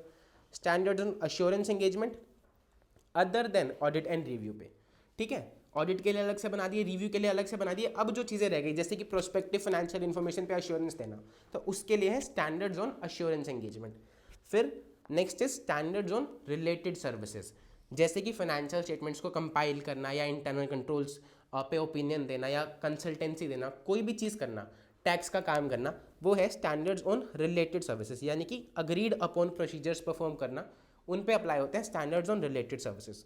अब देखो, ऑडिट आपने समझ लिया, रिव्यू आपने समझ लिया, इन सब का मतलब समझ लिया। अब ये जो सारी एक्सप्लेनेशन आएगी ना स्टैंडर्ड्स की, इसमें सिर्फ एक ही लाइन लिखी हुई है कि ये स्टैंडर्ड्स इस पे अप्लाई होते हैं, और फिर उस चीज़ का मतलब बताया हुआ है कि स्टैंडर्ड्स ऑन ऑडिटिंग ऑडिट पे अप्लाई होते हैं, और ऑडिट का क्या मतलब है, रिव्यू पे अप्लाई होते हैं, और रिव्यू का क्या मतलब है कि लिमिटेड अश्योरेंस एंगेजमेंट होती है, एटसेट्रा एटसेट्रा। रिलेटेड सर्विसेज का मतलब है अग्रीड अपॉन प्रोसीजर्स। देखना ध्यान से, देखो SAs apply in the context of audit of financial statement, audit of financial statements by an independent auditor. ये क्या करते हैं? एस्टैब्लिश करते हैं high quality benchmarks that are followed by auditors. ठीक है, स्टैंडर्ड्स का मतलब होता है हाई क्वालिटी बेंचमार्क्स, जिसके हिसाब से कोई भी चीज़ होनी चाहिए। ठीक है, essays have been issued on wide spectrum of issues in the field of auditing, ranging from overall objectives, documentation, planning, assessing risk and forming an opinion. ये अलग अलग आपको बता रखे हैं नाम आपके स्टैंडर्ड्स के। आपके पास 25 से 26 स्टैंडर्ड्स हैं, उनमें एक स्टैंडर्ड्स है ओवरऑल ऑब्जेक्टिव्स का, एक है डॉक्यूमेंटेशन कैसे करनी है, प्लान कैसे करना है ऑडिट को, रिस्क कैसे असेस करना है और फिर ओपिनियन कैसे इशू करनी है। ये सभी डिफरेंट डिफरेंट स्टैंडर्ड्स के नाम है। जैसे आप अपने सिलेबस में आगे बढ़ेंगे आपको ये ऑलरेडी याद हो जाएंगे, ठीक है। एसेस इन सभी के लिए इशू किए गए हैं ताकि ऑडिट के सारे सिग्निफिकेंट एस्पेक्ट्स जो हैं वो कवर हो जाएं। फिर इन्होंने कुछ एग्जांपल्स दे रखे हैं ऐसे के, which is S A 230 audit documentation की बात करता है और एस ए 500 बात करता है ऑडिट एविडेंस की। अब आ जाओ स्टैंडर्ड्स ऑन रिव्यू एंगेजमेंट्स पे। Standards on review engagement apply in the context of review of financial statement. अब ये बताएगा कि रिव्यू होता क्या है। देखो यहाँ से, review is a limited assurance engagement and it provides assurance which is lower than audit. ठीक है, ऑडिट से कम अश्योरेंस प्रोवाइड करता है। As review involves fewer procedures when compare to it. क्यों लोअर अश्योरेंस प्रोवाइड करता है? क्योंकि इसमें कम प्रोसीजर्स इन्वॉल्व होते हैं। Since a review also provide assurance to users, it also involves obtaining sufficient and appropriate audit evidence. मैंने आपको बताया था कि एविडेंस हमेशा कैसा होगा? Sufficient and appropriate. ठीक है, जो भी वो एविडेंस लेगा वो सफिशिएंट और अप्रोप्रिएट ही लेगा। फिर ये एग्जाम्पल दे रहा है कि जब एक ऑडिटर परफॉर्म करता है review of interim financial information, जैसे कि क्वार्टरली या फिर या फिर 6 मंथली फाइनेंशियल स्टेटमेंट्स। इंटरिम बोलते हैं साल खत्म होने से पहले जो फाइनेंशियल स्टेटमेंट साल के बीच में जो होती हैं उसको हम बोलते हैं इंटरिम फाइनेंशियल इन्फॉर्मेशन। फिर इसने रिव्यू के एग्जाम्पल दिए हुए हैं, SRE 2400 और SRE 2410। ये इन दोनों के नाम हैं, पढ़ लेना और याद कर लेना। ठीक है, फिर ये बता रहे हैं कि बोथ एसएस और SREs apply to engagements involving in historical financial information. दोनों ही हिस्टोरिकल फाइनेंशियल इन्फॉर्मेशन में अप्लाई होते हैं। Next is standard on assurance engagement. ठीक है, अब ये बताएगा कि assurance engagement standards other than historical financial पे इन्फॉर्मेशन पे लगते हैं। Other than historical financial information बोले तो प्रोस्पेक्टिव, एक होती है हिस्टोरिकल फाइनेंशियल इन्फॉर्मेशन और एक होती है प्रोस्पेक्टिव फाइनेंशियल इन्फॉर्मेशन। ठीक है, such assurance engagement do not include audit or review of historical financial information। ठीक है, उनके लिए अलग से हैं। For example, an assurance engagement relating to examination of prospective financial information or engagement may relate to providing assurance regarding non-financial matters like design and operation of internal control। कि entity का internal control कैसा बना हुआ है और कैसा काम कर रहा है उस पर भी अश्योरेंस ली जा सकती है। तो that is standard on assurance engagement, उस पर अप्लाई होगा। That is an assurance engagement जिस पे भी कॉन्फिडेंस बढ़वाना हो। ठीक है, फिर standard on related services. SRS apply in engagement to perform agreed upon procedures. आ गया कि जो भी मैनेजमेंट के साथ CA अग्री करेगा उसको हम बोलेंगे अग्रीड अपॉन प्रोसीजर्स। इस पे अप्लाई होते हैं। Regarding financial information, for example an engagement to perform certain procedures such as accounts payable, receivable, purchases. कोई भी अकाउंट्स का एक पार्ट उन्होंने बोला कि भाई आप कर दो परचेज, आप डेटर्स के अकाउंट्स पूरे बना दो। ठीक है, या फिर आप क्रेडिटर्स का कंपाइलेशन करा दो, या फिर उन्होंने बोला कि सर सिर्फ P&L करा दो, या फिर सिर्फ बैलेंस शीट करा दो, या फिर सर आप सब कुछ ही करा दो, P&L भी करा दो, बैलेंस शीट भी करा दो। ठीक है, a financial statement such as balance sheet, even a complete set of financial statement.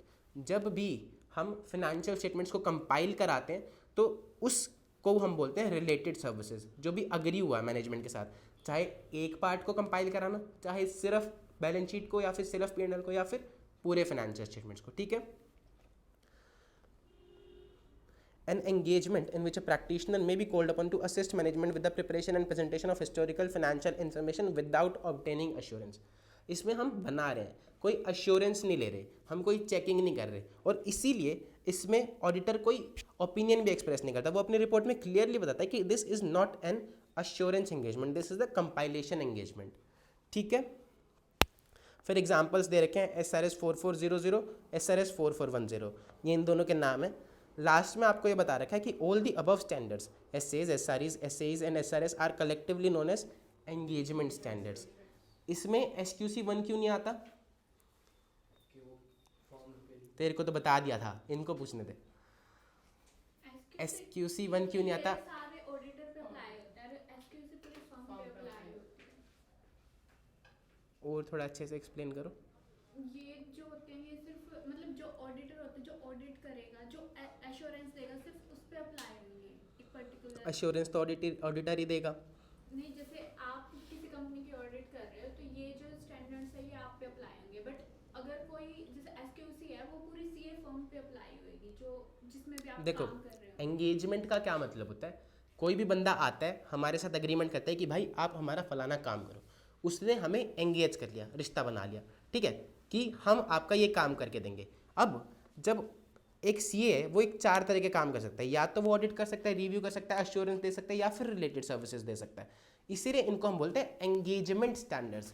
जब वो हमें एंगेज करेगा तो उस काम के ऊपर ये स्टैंडर्ड्स मॉनिटरिंग करेंगे, उस काम को इन स्टैंडर्ड्स के हिसाब से करना है।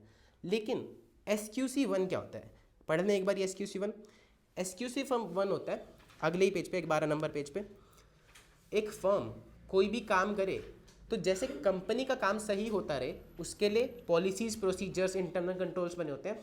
इसी तरह से एक सीए फर्म भी बहुत बड़ी हो सकती है, जैसे कि आपके बिग फोर है, उसमें बहुत बहुत हज़ारों लोग काम करते हैं। तो एक सीए फर्म भी अपना काम सही से क्वालिटी वाइज करते रहे तो फर्म कुछ पॉलिसीज़ और प्रोसीजर्स बनाती है, ठीक है, जैसे कि ट्रेनिंग्स कंडक्ट कराना, जैसे कि टाइम टाइम पे रिव्यू कराना। तो इस तरह की पॉलिसीज एंड प्रोसीजर्स एक फर्म बनाती है, वो अप्लाई होती है सीए फर्म पे। SQC have been issued to establish standard providing guidance regarding a firm responsibility for its system of quality control for the conduct of audit and review of historical financial information for other assurance and related services। तो SQC1 firm पे apply होता है और firm सारी services दे सकती है, audit की भी, रिव्यू की भी, अश्योरेंस की भी और रिलेटेड सर्विसेज भी, ठीक है। तो सब पे अप्लाई होता है, review of historical financial information पे भी, अदर एश्योरेंस पे भी, रिलेटेड सर्विसेज पे भी, ठीक है। ये बोलता है कि सिस्टम बनाना चाहिए फर्म को क्वालिटी कंट्रोल के लिए ताकि उसकी ऑडिट रिव्यूज अच्छे से हो सके। SQC1 have been issued in this regard. It requires auditor practitioner to establish a system of quality control so that the firm and its personnel comply with professional standard and regulatory and legal requirements and report issues are appropriate।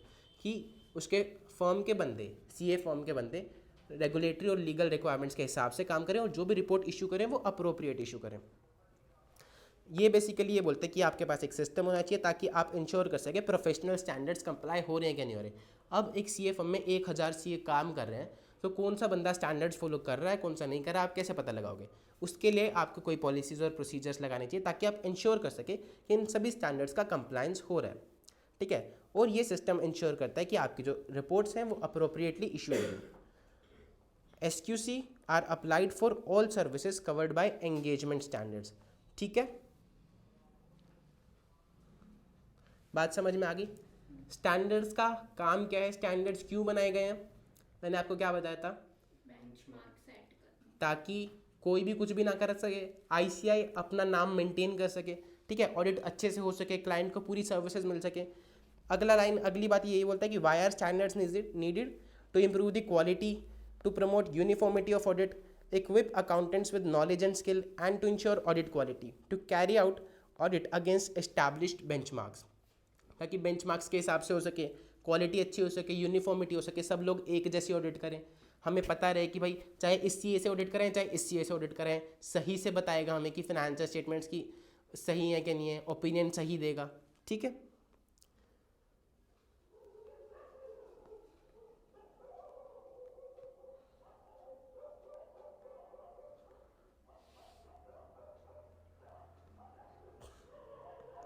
अब जब हमने इतनी बात कर लिया auditor के बारे में, हमने ये भी जान लिया कि भाई ऑडिटर को अपॉइंट करना क्यों ज़रूरी है, बेनिफिट्स क्या होते हैं, ऑडिटर काम कैसे करेगा, एग्जैक्टली कैसे परफॉर्म करेगा ऑडिट ताकि फाइनेंशियल स्टेटमेंट किसी को मिसलीड ना कर सके। एक सवाल रहेगा कि ऑडिटर को अपॉइंट कौन करेगा, कौन करेगा ऑडिटर को अपॉइंट, एक शब्द में ओनर्स, ठीक है। ऑडिटर को ओनर्स अपॉइंट करेंगे। जैसे हमने गुरुजी की कहानी में सुना था कि शेयर होल्डर्स गए थे, तो शेयर होल्डर्स क्या होते हैं, ओनर्स होते हैं। तो ऑडिटर को हमेशा ओनर्स अपॉइंट करेंगे। अगर पार्टनरशिप फर्म है तो कौन अपॉइंट करेगा, ओनर कौन होता है पार्टनरशिप फर्म का, पार्टनर्स, ठीक है। सोल प्रोप्राइटरशिप फर्म में जो भी प्रोप्राइटर होगा, तो ऑडिटर को हमेशा ओनर्स अपॉइंट करें। लेकिन अगर मान लो गवर्नमेंट है, उसको लग रहा है कि भाई इस कंपनी ने कुछ गड़बड़ करी है, तो क्या गवर्नमेंट अथॉरिटीज़ अपॉइंट कर सकती हैं, ठीक है। और अगर कोई गवर्नमेंट कंपनी है उसका ओनर कौन होगा, गवर्नमेंट खुद। तो गवर्नमेंट ये सब काम नहीं करती है, उसने एक प्रोफेशनल बॉडी बनाई है जिसका नाम है CAG, जिसको आपने शायद लॉ में पढ़ा होगा। तो CAG अपॉइंट करता है गवर्नमेंट कंपनीज के लिए, ठीक है। प्राइवेट कंपनीज में owners which is share holders, partnership firm में पार्टनर, गवर्नमेंट कंपनी के केस में CAG, या फिर गवर्नमेंट अथॉरिटीज़ खुद भी अपॉइंट कर सकते हैं जब उन्हें कोई शक हो, ठीक है। देखो, who appoints an auditor? Auditor is appointed by owners, in some cases by constitutional और गवर्नमेंट अथॉरिटीज़, ठीक है। कंपनी के केस में शेयर होल्डर्स, गवर्नमेंट के केस में सीएजी, गवर्नमेंट कंपनी के केस में, फर्म के केस में पार्टनर्स ऑफ द फर्म, और there may be a situation in which an auditor may be appointed by a government authority in accordance with some law regulation under tax law और under government authority, ठीक है। जब government को लग रहा है कि भाई इसने टैक्स पूरा नहीं दिया, तो गवर्नमेंट को लग रहा है कि भाई मुझे ऑडिट करा लेनी चाहिए ताकि पता चल जाए कि सही से बनाई कि नहीं, तो गवर्नमेंट भी अपॉइंट कर सकती है। फिर ऑडिटर रिपोर्ट किसको सबमिट करेगा? जिसने उसको अपॉइंट किया उसको ऑडिटर रिपोर्ट सबमिट करेगा, जैसे कि कंपनीज के केस में शेयर होल्डर्स को, फर्म के केस में पार्टनर्स को, ठीक है। Report is submitted to a person making the appointment. Easy. अब एक ऑडिटर को ऑडिट सही करने के लिए कुछ प्रोफेशनल क्वालिटीज़ होनी चाहिए, उसके अंदर कुछ पर्सनल क्वालिटीज़ होनी चाहिए।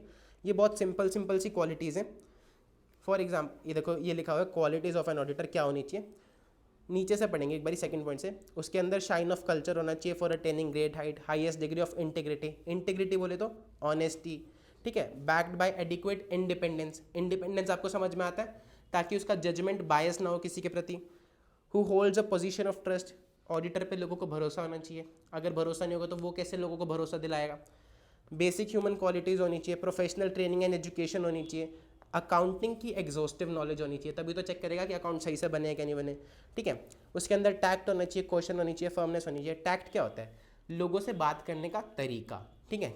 उसको पता होना चाहिए कि किससे कैसे काम निकलवाना है, किससे कैसे डेटा लेना है, प्यार से बात करके, डांट के, या फिर किस तरह से उसको मेल भेज के किस तरह से डेटा लेना, उसको बात करने का तरीका होना चाहिए, उसका टेम्पर अच्छा होना चाहिए, ऐसा नहीं बात बात पे चिल्लाता रहे।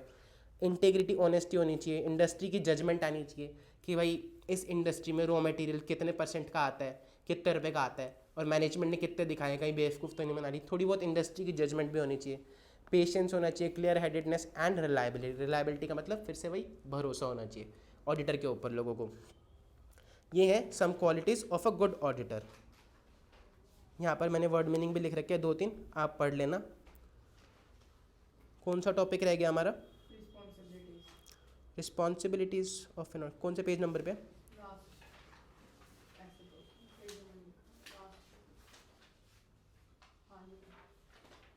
भी कहाँ है? फर्स्ट हो तो गया पर रिलेशनशिप वाला। रिस्पॉन्सिबिलिटीज़ ऑफ मैनेजमेंट रह गया। ये रहता है।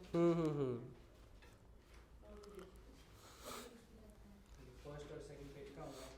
हाँ रुक जाओ, करा दूंगा, मैं तो बस पूछ रहा। सिर्फ ये रहता है।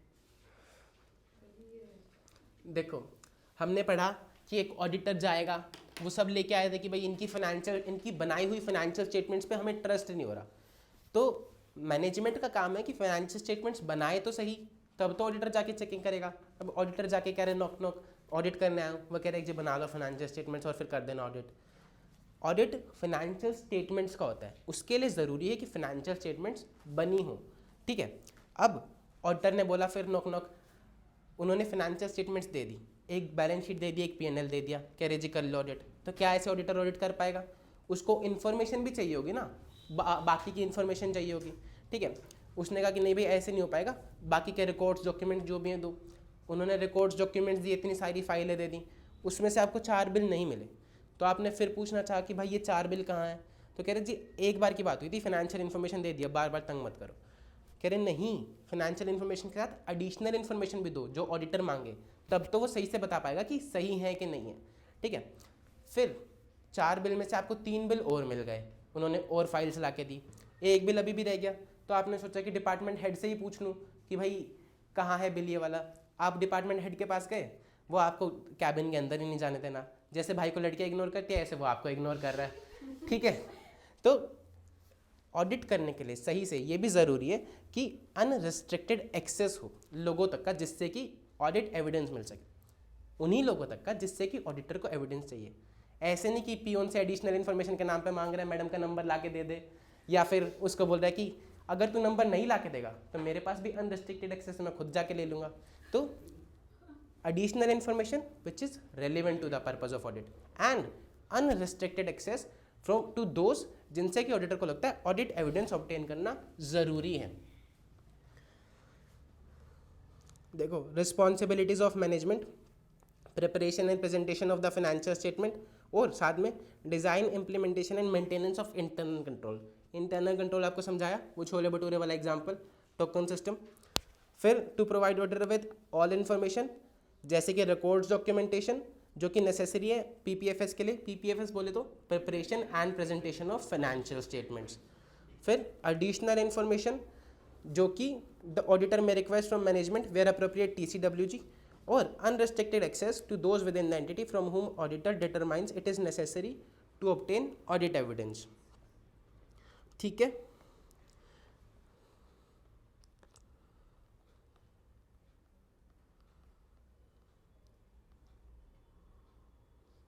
देखो एंगेजमेंट क्या होती है, मैंने आपको बताया एंगेजमेंट क्या होती है। एक फॉर्मल अग्रीमेंट होता है between auditor and client. Formal agreement बोले तो लिखित में, जिस पे दोनों साइन करते हैं, ठीक है। In which auditor agrees to provide auditing services, it takes the shape of an engagement letter. जब वो कॉन्ट्रैक्ट होता है तो हम उसको बोलते हैं engagement letter. External audit engagement क्या होती है, इसका पर्पज होता है to enhance the degree of confidence of intended users. Such engagements are also reasonable assurance engagement, ये आपको पता है, ठीक है।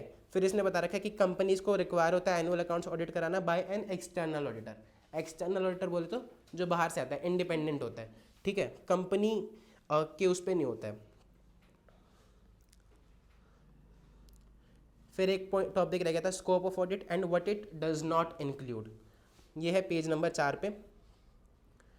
ये बोलता है कि auditor is not expected to perform duties which fall outside the domain of his competence. जैसे कि एसेट्स की फिजिकल कंडीशन को चेक करना कि भाई ये बिल्डिंग की वैल्यू कितनी होगी, या ये जो फ्रिज है अब ये कितने साल और चलेगा तो इसकी क्या वैल्यू दिखाएं। इस तरह से फिजिकल एसेट्स को चेक नहीं करेगा। या फिर stability and life of civil structures, ये सब ऑडिटर का काम नहीं है, तो ये ऑडिट में कवर नहीं होगा। Second, auditor is not an expert in authentication of documents. तुम उससे ये नहीं पूछोगे कि भाई ये जो बिल है ये असली है कि नकली है, ठीक है। जो आप बिल दोगे वो उसके हिसाब से देखेगा कि आपने अकाउंट्स में सही एंट्री कर रखी है कि नहीं कर रखी है। और N audit is not an official investigation into एलिज्ड wrong doing. उसके पास स्पेसिफिक लीगल पावर भी नहीं है सर्च की या स्टेटमेंट्स रिकॉर्ड करने की, इसीलिए जो कि एक इन्वेस्टिगेशन के लिए नेसेसरी हो जाती हैं, ठीक है। कोई डाउट, दिक्कत, परेशानी यहाँ तक? स्कोप ऑफ ऑडिट हमारा हो गया था। ऑब्जेक्टिव ऑफ ऑडिट क्या है? 2 ऑब्जेक्टिव ऑडिट के। सबसे पहला रीजनेबल अश्योरेंस लेना और दूसरा रिपोर्ट देना, ठीक है। अश्योरेंस लेना कि फाइनेंशियल स्टेटमेंट सही है, free from material miss statement है, और यही बात ऑडिटर को, शेयर होल्डर्स को रिपोर्ट के रूप में देना, ठीक है। ये है इससे 200 overall objectives of an independent auditor. ये हमने अभी कहाँ पढ़ा था? हमने पढ़ा था ना स्टैंडर्ड्स ऑन ऑडिट में कि ranging from overall objectives. So इससे 200 आपका overall objectives of an independent auditor and conduct of an audit in accordance with SAs. Auditor के क्या ऑब्जेक्टिव होते हैं? To obtain reasonable assurance whether the financial statement as a whole are free from material misstatement, ठीक है, ताकि वो एक opinion express कर सके कि financial statement are prepared as per applicable FRF. दूसरा ऑब्जेक्टिव क्या है? To report on financial statement and communicate as required by SAs. मैंने यहाँ पे चार्ट क्लास नोट्स के लिए जगह छोड़ रखी है, इसमें छोटा सा स्पेस बना के लिख लेना कि एक ऑब्जेक्टिव है ये और एक ऑब्जेक्टिव है रिपोर्ट करना। एक है रीजनेबल एश्योरेंस लेना और एक है रिपोर्ट करना।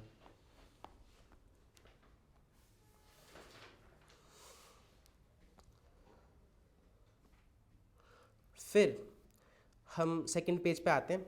ये बोलता है कि ऑडिटिंग का लॉ के साथ क्या रिलेशन है, ऑडिटिंग का बाकी सब्जेक्ट्स के साथ क्या रिलेशन है। बहुत इजी है, बहुत सिंपल है। देखो ये बोलता है कि relationship between auditing and law is a very close one. Auditing involves examination of various transaction from the view point whether or not these have been properly entered, कि जो ट्रांजैक्शन है वो सही से एंटर है बुक्स ऑफ अकाउंट्स में या नहीं है, ठीक है। लॉ हमारा बोलता है कि आपको रिजर्व्स को ऐसे दिखाना चाहिए, पी&एल के अंदर आपको लॉस दिखाना, और रिजर्व एंड सरप्लस के अंदर आपको लॉस दिखाना चाहिए, प्रॉफिट दिखाना चाहिए, तो वो सही से बनाया हुआ कि नहीं बनाया हुआ, ठीक है। इसीलिए ज़रूरी हो जाता है कि ऑडिटर के पास बिजनेस लॉज की नॉलेज हो, उसको लॉ ऑफ कॉन्ट्रैक्ट और नेगोशिएबल इंस्ट्रूमेंट्स की भी नॉलेज होनी चाहिए, साथ ही में टैक्सेशन लॉज की नॉलेज होनी चाहिए, और टैक्सेशन लॉज में डायरेक्ट की भी और इनडायरेक्ट टैक्स लॉज की भी, ये सभी लॉज की नॉलेज होनी चाहिए। तब वो चेक कर पाएगा कि टैक्स लायबिलिटी जो है वो सही से डिटरमाइन हुई है कि नहीं हुई है, सारी एडजस्टमेंट जो भी अकाउंट्स बनाए हैं वो सही है कि नहीं है, ठीक है। फिर डेटा प्रोसेसिंग हम लोग अपनी किताबों में करते आ रहे हैं आज तक क्वेश्चंस, लेकिन कंपनीज तो अकाउंट्स कंप्यूटर में बनाती है, इसीलिए ज़रूरी हो जाता है कि ऑडिटर को नॉलेज हो कंप्यूटर के कंपोनेंट्स की, क्योंकि कंपोनेंट्स, क्योंकि जो कंप्यूटर है वो बहुत सारा डेटा, जैसे कि रिलायंस फ्रेश है, रिलायंस ट्रेंड्स है, रिलायंस ज्वेल्स है, इनमें डेली की बहुत हज़ारों हज़ारों ट्रांजैक्शंस होती हैं। तो कंप्यूटर बहुत स्पीड से और बहुत एक्यूरेसी से डेटा रिकॉर्ड करे, ये बहुत ज़रूरी है। और इसीलिए ये ज़रूरी है कि एक ऑडिटर को कंप्यूटर के कंपोनेंट्स की, कंप्यूटर के बारे में थोड़ी जनरल नॉलेज हो, ताकि वो देख सके कि जो डेटा रिकॉर्ड हो रहा है वो सही से एक्यूरेटली हो रहा है कि नहीं हो रहा है। ठीक है। Many organizations are carrying out financial accounting activities with the help of computers, which can document, record, collate, allocate, and value accounting data and information in very large quantities at high speed. The dependence is on the accuracy. इसीलिए ज़रूरी है कि उसको good knowledge हो components की और general capability of the system की।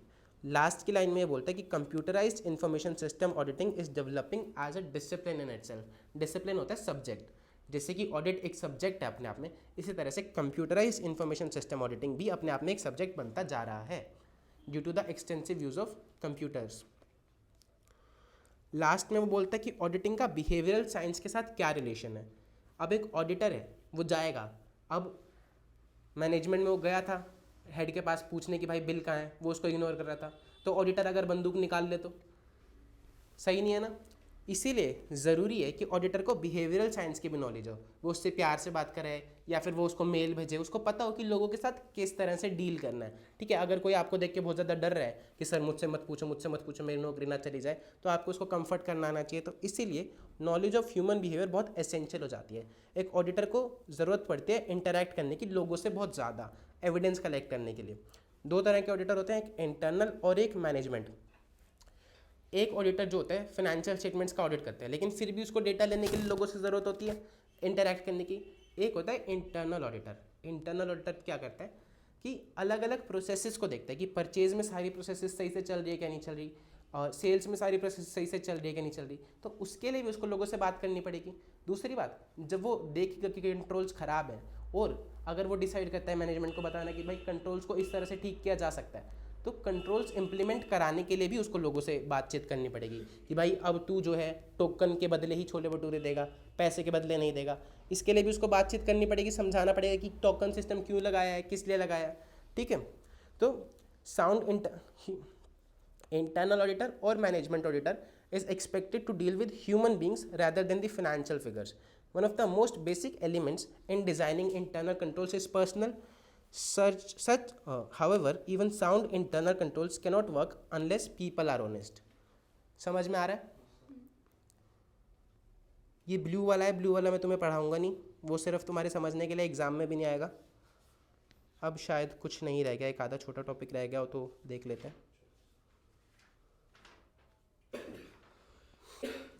सिर्फ एक ये रह गया, duties in relation to engagement and quality control standards. इसमें ये बोलता है कि देखो आपको कोई क्वालिटी कंट्रोल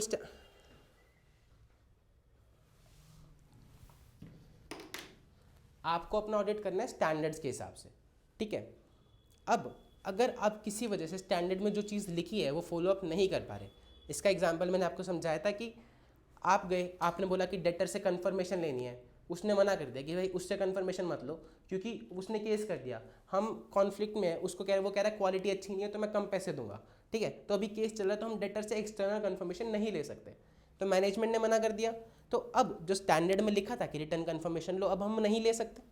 तो ऑडिटर का काम यह है कि ऑल्टरनेट प्रोसीजर्स परफॉर्म करे, वो कोई और तरीका निकाले, या तो कोई और डेटर का सैंपल ले, या फिर देखे कि जो गुड्स थे वो एक्चुअली में गए थे, कहाँ से गए थे, एटसेट्रा एटसेट्रा, कि बाकी चीज़ें मैच कर रही हैं या नहीं कर रही है, ऑल्टरनेट प्रोसीजर्स परफॉर्म करे।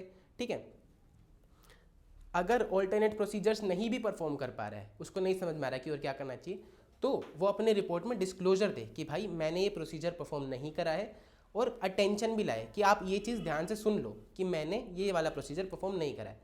फिर एक बात बोलता है कि सिर्फ डिस्क्लोजर देने से ऑडिटर की रिस्पॉन्सिबिलिटी खत्म नहीं हो जाती है, उसको ऑल्टरनेटिव प्रोसीजर्स देखने ही हैं और परफॉर्म करने भी पड़ेंगे।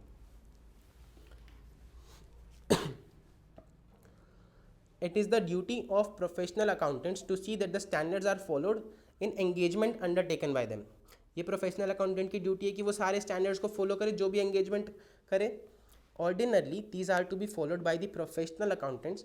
However, a situation may arise when a specific procedure, as required in standard, would be ineffective in a particular engagement.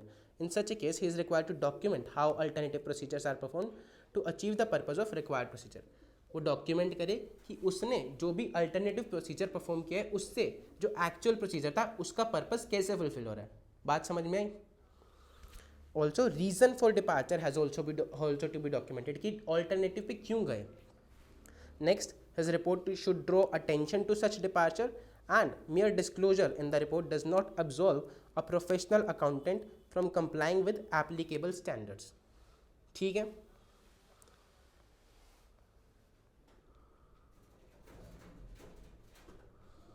बस ख़त्म करें क्लास को, कुछ और तो नहीं रह गया.